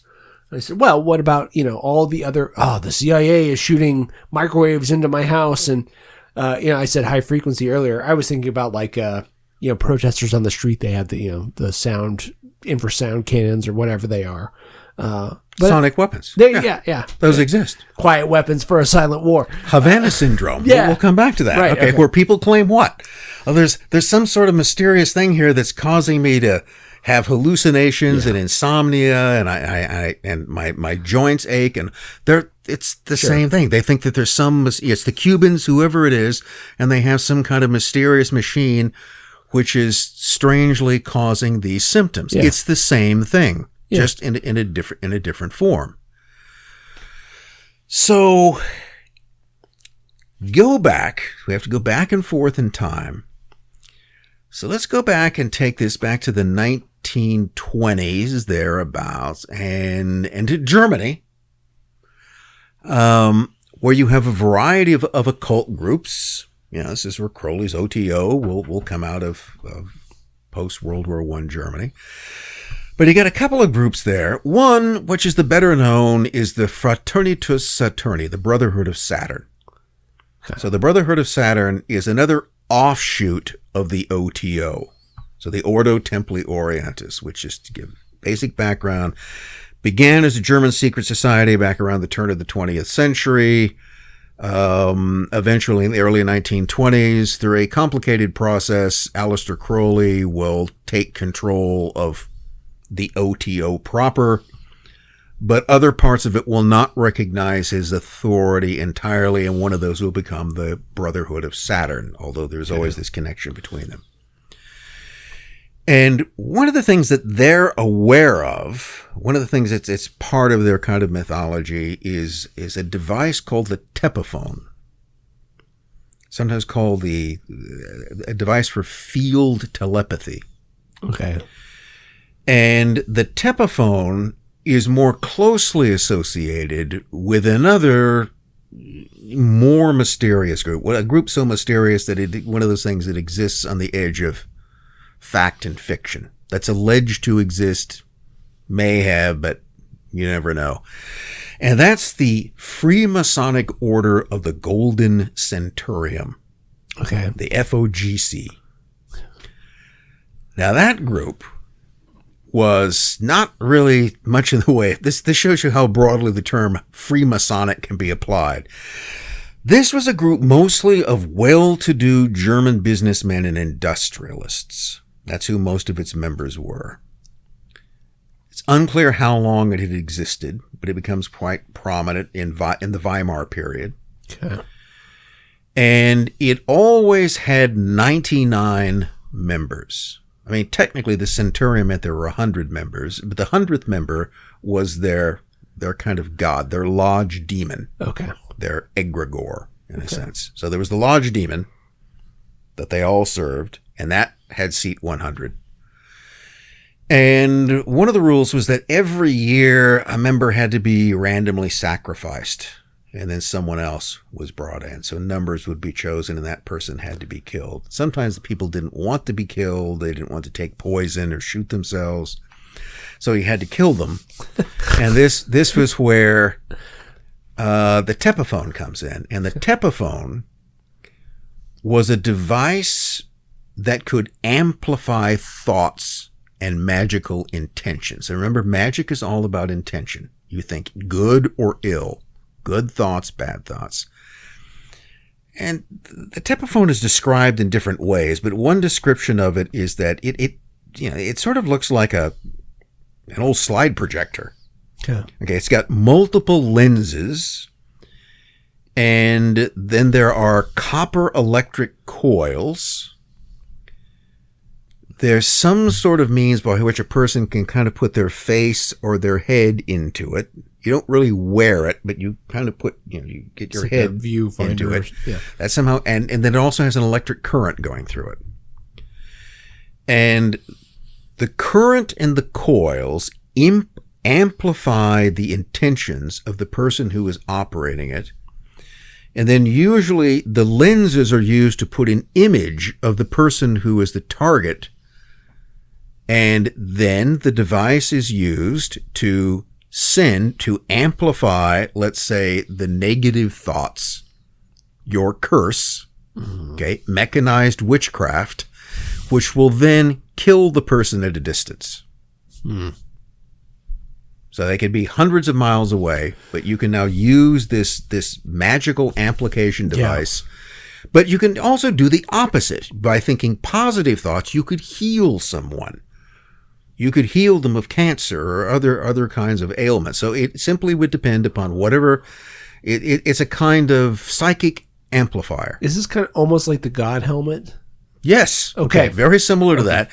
It's also almost identical to what a Russian occultist and inventor, Alexander Barchenko, in the same period in the 1920s in Moscow, is supposedly developing for Soviet intelligence. Yeah. His psychic amplification helmet. It was a helmet that, when worn, would amplify the thoughts of the person wearing it. And it could amplify their telepathic powers, anything. This is another thing when I proposed this idea, because what is it? Stranger Things is based on Montauk. So Montauk's supposed to have a chair or a helmet or something. It's a chair. That. Okay, and then recently it's all over the place about UFOs. Oh, psionics. All the ships are controlled with psychic interface, and they abduct people from disaster areas because they're people in the Philippines who are less corrupted by modernity or something like that. But there's always this interface between. It's again, it's mechanized witchcraft. It's the use of a machine to amplify psychic abilities, magical intent for purposes of good or ill. It's an influencing machine. That's exactly what it's doing. So the Tepophone, supposedly people have found things that they believe were Tepophones. I don't think anybody has ever gotten them to work. But it's interesting that the story exists, and it's not, again, just a one-off, because you have this same sort of things cropping up again. God helmets, Barchenko's psychic amplification device. So the idea is there, and it isn't nonsensical. Right? This is an interesting idea. This is something that Puharich was working. Puharich believed that psychic abilities existed in people, and what he wanted to figure out was how to harness and amplify those. Yeah. This is why eventually he'll get a bunch of kids that he thinks have psychic abilities and take them all somewhere and attach electrodes to their head and God knows what else to them, in order as a way to try to understand this force and to be able to control it and to direct it. But all of the Tepophone is a description of a device, which is exactly what it was that everyone from Matthews to Shaver in some way is talking about, is a device that can influence people mentally and physically from a distance. Havana syndrome postulates much the same type of thing. So, there's not enough actual physical evidence to... All of these things certainly exist within the realm of possibility. There's no problem with that. Yeah. And it's also pretty clear that people have attempted the idea. They have considered it. So is there something going on? Has there been something going on for a long time? I mean, is this some sort of technology that has existed in some form for centuries? Well, wouldn't that be the argument that some would make about secret societies throughout time, as they hold not just technological information, but just occult, right? So maybe this is one of them. Maybe this is these things where, because technology, like techne, right, it's not a modern phenomenon. I mean, you have the Baghdad battery, or these, I forget what they're called, but the mechanical devices for navigating the ocean and things of that nature. Like there's people have had technical abilities to make machines. Well, I mentioned earlier Anton Mesmer is known for mesmerism and animal magnetism. And if you actually look closely at what he was doing, a lot of his patients were women, and he seems to have been engaging in sort of electrical stimulation of body parts you can suggest. But there's a description of him. He'll have wires, and he's sort of attaching these wires, to their pelvic regions. But the wires go into these kind of clay vessels that are filled with wet earth. It's some kind of battery. Yeah. That's what it is. And I don't see anything, there's nothing particularly magic. There's nothing occult about that. Sure. But what he was using was some kind of early form of a wet cell battery that was generating enough electrical current where, if nothing else, you could give him a tingling sensation. Sure. Which I guess, in 1785 was a big deal. Yeah. But still, the use, technology is now combined with that, and that was seen as kind of, what isn't it Arthur C. Clarke who says something to the effect that any highly advanced technology is indistinguishable from magic. Yeah. Yeah. To which turn that around and argue that any highly advanced magic is indistinguishable from technology. Yeah. Remember, the equation always has to work both ways. Yeah. Okay. If you can use these devices to kill people, you can use these devices to help people. Now we're getting in territory where, who is it? I feel like Amish almost. I want to, reject all technology because I'm the Unabomber. We gotta. It's been a disaster for society, and it might harbor evil spirits. So I gotta. Well, it puts out a huge amount of energy into stuff. Right. I mean, this is one of the things. If you have nothing else to worry about, You can always sit around and fret about the huge fields of electromagnetic energy that are constantly washing over you and through you constantly. Right. So, I don't know whether 5G is really going to create any kind of harm, but keep in mind that, 50 years ago, there wasn't any of that. And if you go back 200 years ago, there were no electromagnetic fields anywhere outside of rare occurrences and lightning storms. I mean, people lived in a world in which they weren't awash in a sea of electromagnetic energy. And now, for us, it's virtually inescapable. Yep. And that's got to have some kind of organic effect. Well, there's been studies going back to I saw some, I forget the guy's name, but it was back in the 60s that they were, talking about, there's physiological stress. We noted depression in some cases, and there's been these on and off, and they get dismissed, mostly from big cell phone. But remember in the 90s, it was, I'm living next to a transformer. It gave me cancer. Oh, we debunked that. It's not, it didn't do that. So there's got to be some people living under high power lines seem to have a certain amount of problems. That would be the interesting. Do plants and animals do well?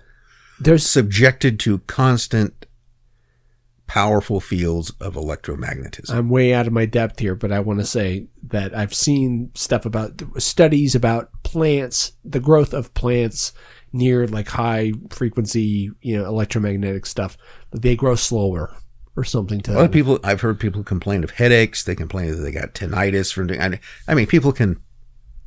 Well, we always say that they're imagining things, but yeah. Well, have you seen? If they're experiencing it, it's real. Was it Better Call Saul, where his brother is? But they frame it as a psychological problem, like that he's So, this whole topic to me, I can see it two ways, and it could be two ways, but the same way that we see faces in tree bark or in clouds, to me would be where it's almost Shinto or maybe animism or something, where we're putting intention onto this non-physical. The chair is going to come to life. The machine is going to act on me at a distance, and somehow we, maybe it is paranoid schizophrenia where there's a group also making the machine work for some reason, or these things really do exist in some regard. Well, I don't think she would mind me mentioning. My wife is very sensitive to high-pitched noises, which are mechanical or electrical noises. And usually I can't hear them.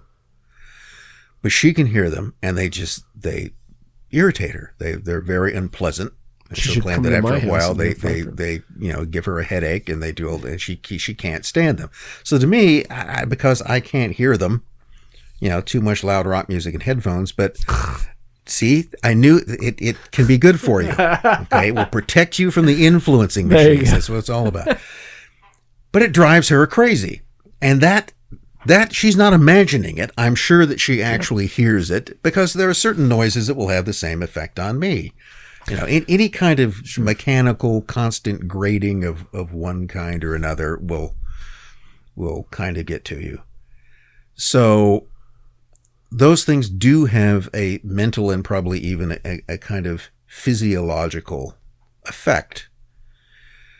So it's not too...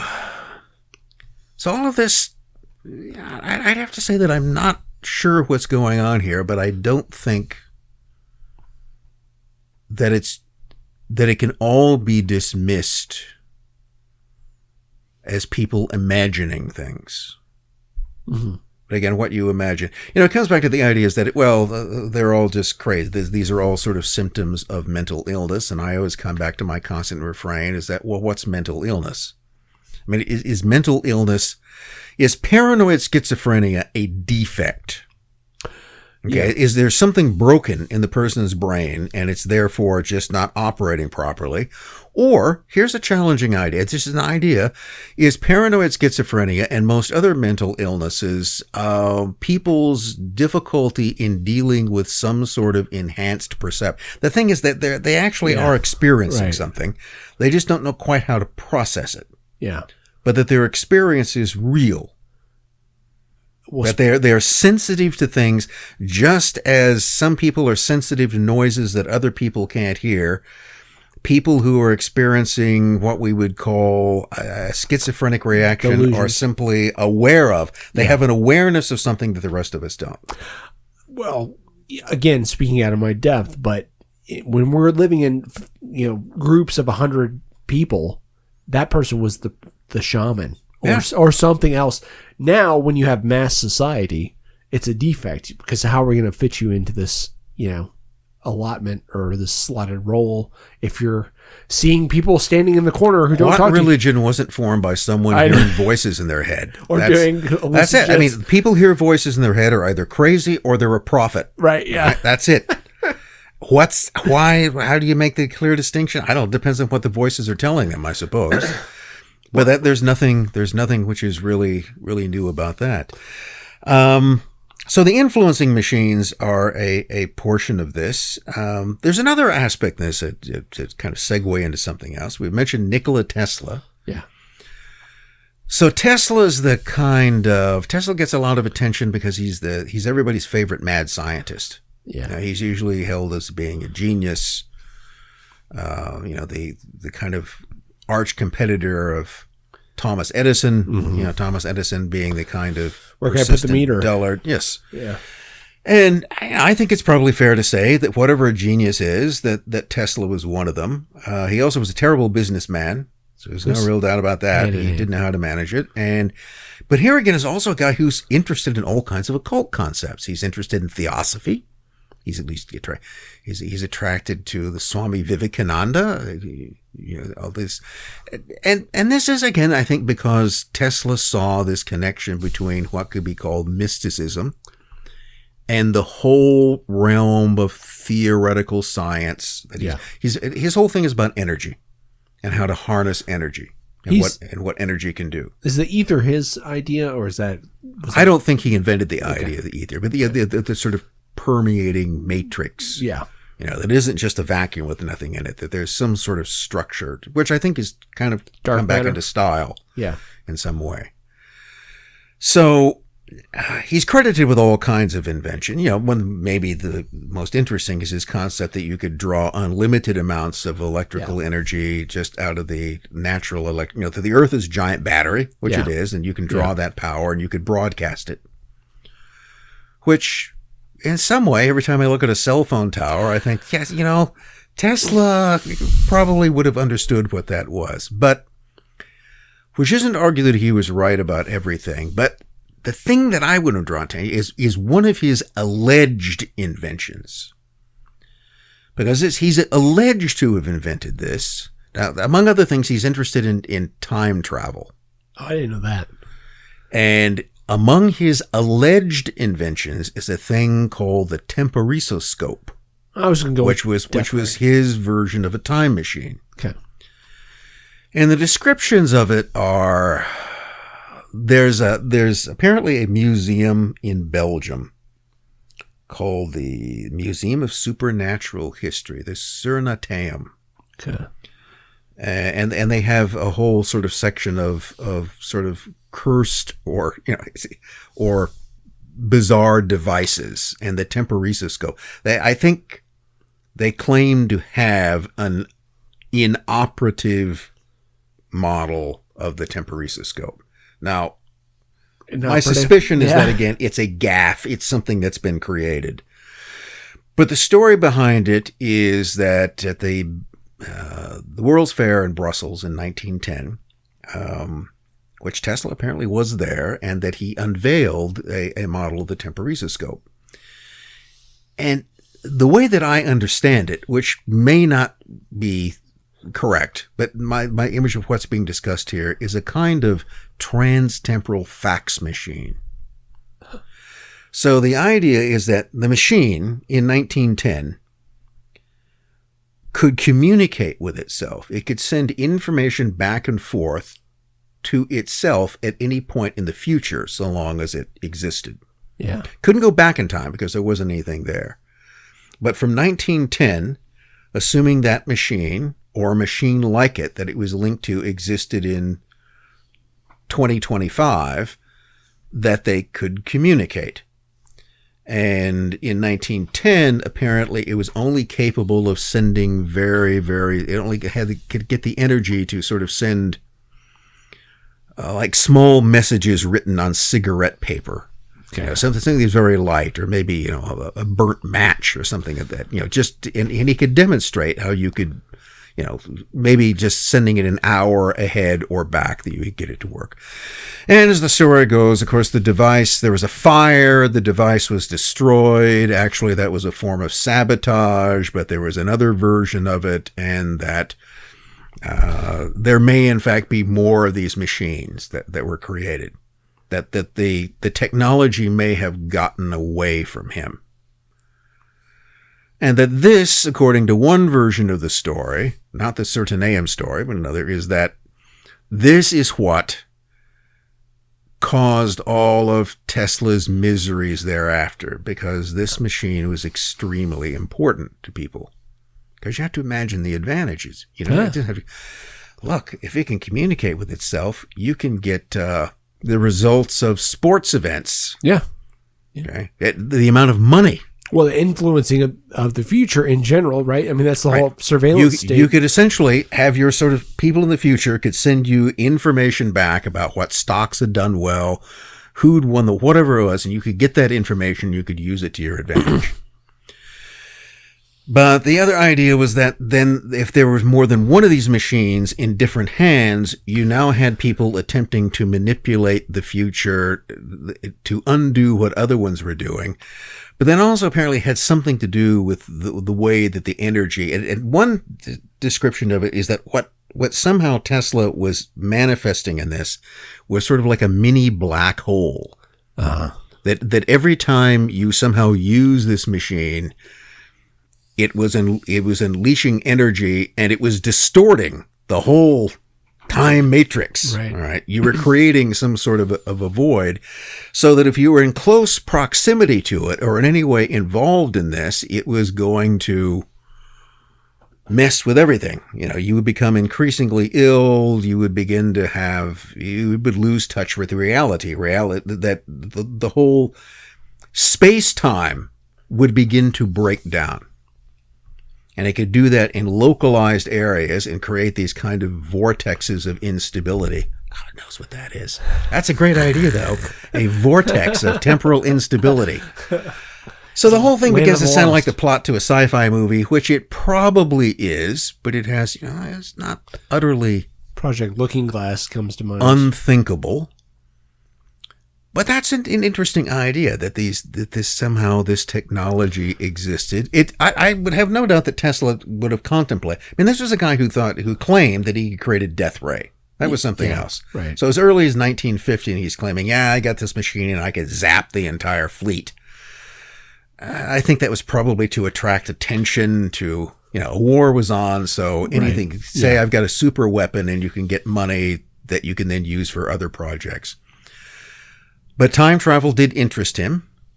He does make these references of experimenting with it. So I'm not sure the temporisoscope is totally BS. There's probably some reality to that, at least in his experimentation with it. And once you begin to experiment, you never know what it is you're going to come up with.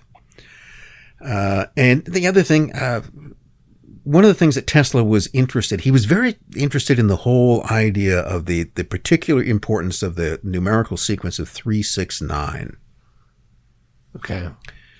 And that was because when he would experiment with amplifying electrical power, he found out that when you would increase it, it would almost always do it in multiples of 3 or 6 or 9. I guess not 4 or 5 or 7 or something. 3, 6, 9.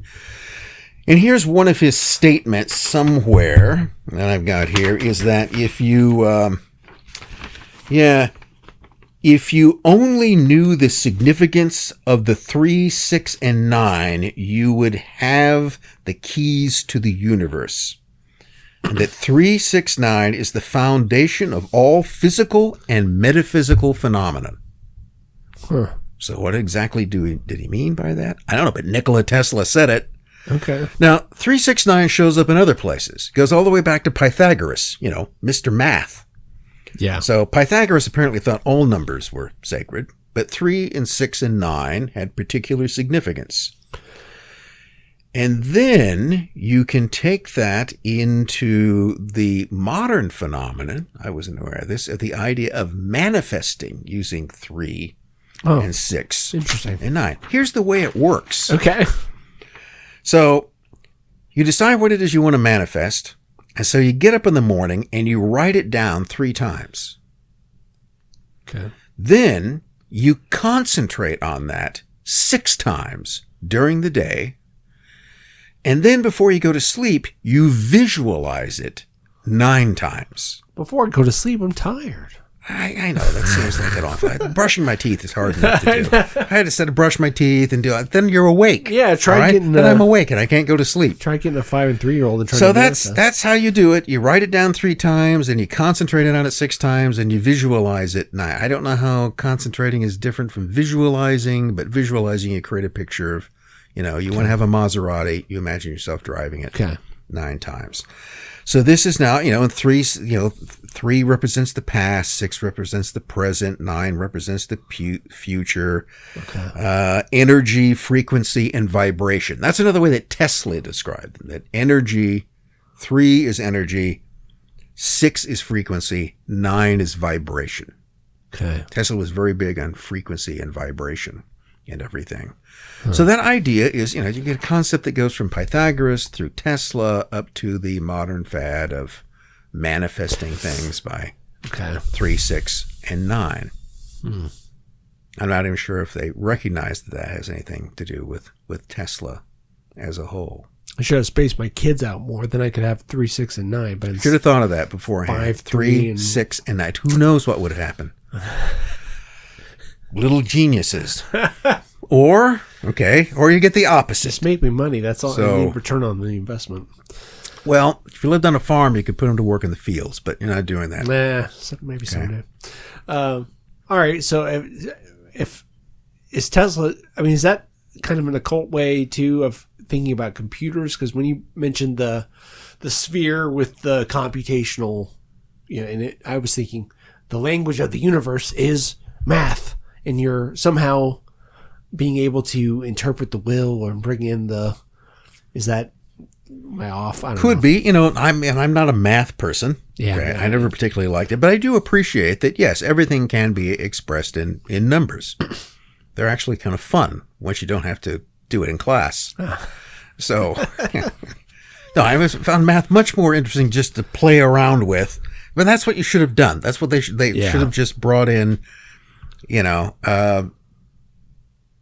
Pythagoras and weird number tricks. That would have made it fun to do as opposed to long division.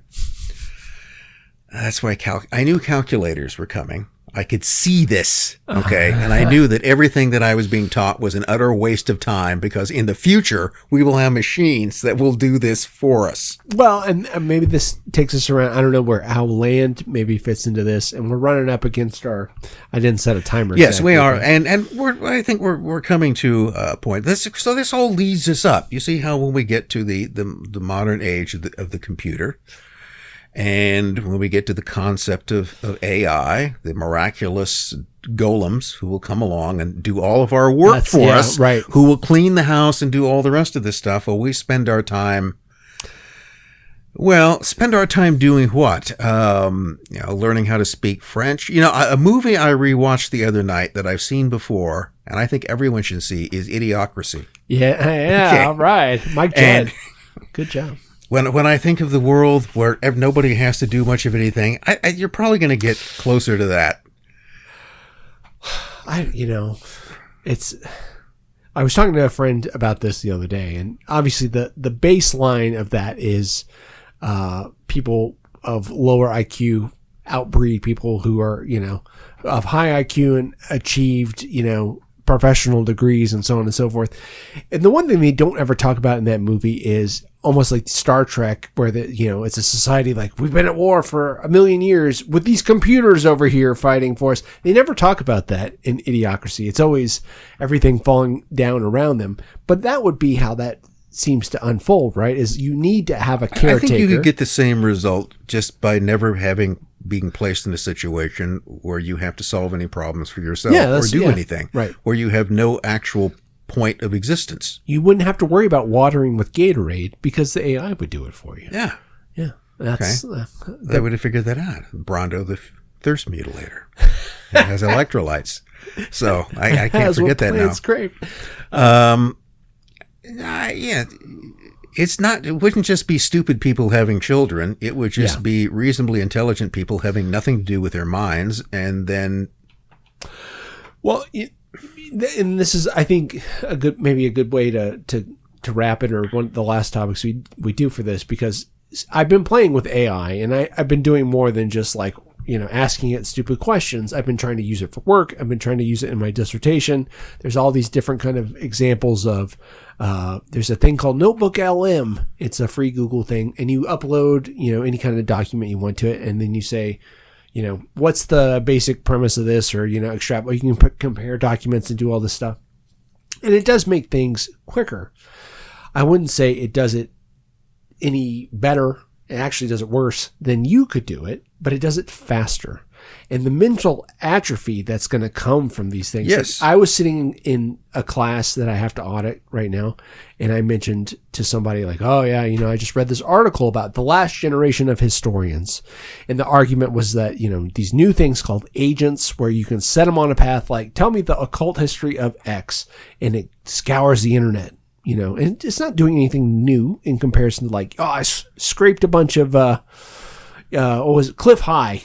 If anybody knows Cliff High, who, computer guy from the Northwest, and his whole claim to fame is, I set up these scraping devices that could get sentiment and get psychic. There's another occult application of technology. Get psychic sentiments to predict the future from the internet, basically. Well, this does just that. Except it's, I'm looking for whatever you've set it upon doing. I'm making it sound probably cooler than it is. But the idea of the article was historians are going to be not needed in the future. And then this other student kind of was like, well, people are always going to want to read history books. Are they? Do people read history books now? Do they read much anymore? That's what I'm saying. And it's going to come down to, I think, and this is where the spirit in the machine is. Is there some egregore influencing us to be stupid? Well, every time somebody mentions that they go to AI and they ask it questions about things. Right now, yeah. You know what that is? Googling? It's a digital Ouija board. Yeah. That's exactly what you do with a Ouija board, which is run by what? A spirit. I'm not kidding you. Take this from someone who's using it. That's what you ask them questions about things. And they can go out there and scour the Akashic record. I don't know what the hell it's doing, but it can come, it can come up with BS answers. It can come up with whatever else it is. And see, that's all you have to do is, again, if spirits exist, and now you've got programs to do this at some point, the singularity, I think, that will happen first, is that before human consciousness and machine consciousness merge together, spirit consciousness and AI will merge together. You said Kurzweil was going to play. Was that your Kurzweil? Well, Kurzweil is this whole that inevitably we're going to be absorbed by the machines. The simplest version of it is you just download your consciousness into a computer. That's a simplified version, but that's what it comes down to. Yeah. That's what you're really talking about, and therefore you will simply become the machine. That will be it. But I think, one possibility there, you could find yourself competing with all of the other entities that now you have created. Yeah. Think it. What happens if you create the mechanism by which all of those spirits who want incarnation, instead of have to go after human bodies, can now just come into this huge electromagnetically energized, endless common mind and take over? This is why you shouldn't give your voice to AI, because it could be the ghost in the machine. That's why I didn't. Good. I don't need a digital replica of myself. I don't think it's a healthy idea. Well, so to your point, Kurzweiler, I forget the documentary, but that, came out probably more than a decade ago, where he was talking about, I'm going to recreate my father. It was really sad. It was, his dad died, but I got all his papers, and I'm basically, this deification of data, the data. But I'm going to be able to recreate him perfectly, kind of thing. Well, you had mentioned, I forgot, probably the episode on Crowley and weaponized magic, that Crowley's idea about the ego is the leftovers, right? After you die. The ego, in this idea, the ego is left behind. It's a psychic discard. It doesn't go on. It remains. It's often what is referred to as a ghost, because they can't quit doing things, but they become... There are the spirits that he calls shells. So these kind of low-level beings that don't have much, and they just it's like a hermit crab taking over the shell of a dead snail. And they come in, they find this energy, and they essentially parasitize it, or they absorb, and they become the person. Ghost the machine. So his idea is that if you use a Ouija board and you're trying to talk to your grandfather, well, you'll get something that can give you all kinds of details, but it's not actually your grandfather, because your grandfather as an actual person no longer exists as an integrated being at that point. What you're talking to is their animated ego, which is then imitating this person. So you see, Kurzweil doesn't have to recreate his grandfather. He's already recreated. Well, that's already done for you. Okay, these things have been doing this from the issue. You're just trying to replicate, arguably, what exists naturally. Well, you had mentioned this in other conversations, but isn't that kind of what the transhumanism, AI, singularity stuff is to recreate the kind of alchemical... Transhumanism is, again, digital or mechanical alchemy. Yeah. It is after precisely, and I would argue this vociferously, and you can argue back if you want to, that it is seeking, consciously or unconsciously, it is simply the great goal of alchemy, which is, remember, to attain what was stolen from Adam in Eden. And that is to eventually eat of the tree of life and to become immortal, and then to become the creators. But all of this is saying that you want to become the demiurge. Yeah. You want to take over creation. You want to run physical reality. Yeah. This is the human desire to become the demiurge. Yeah. Just do it of your own world, right? Right. And perhaps that's a good point to end our discussion of Ghost in the Machine.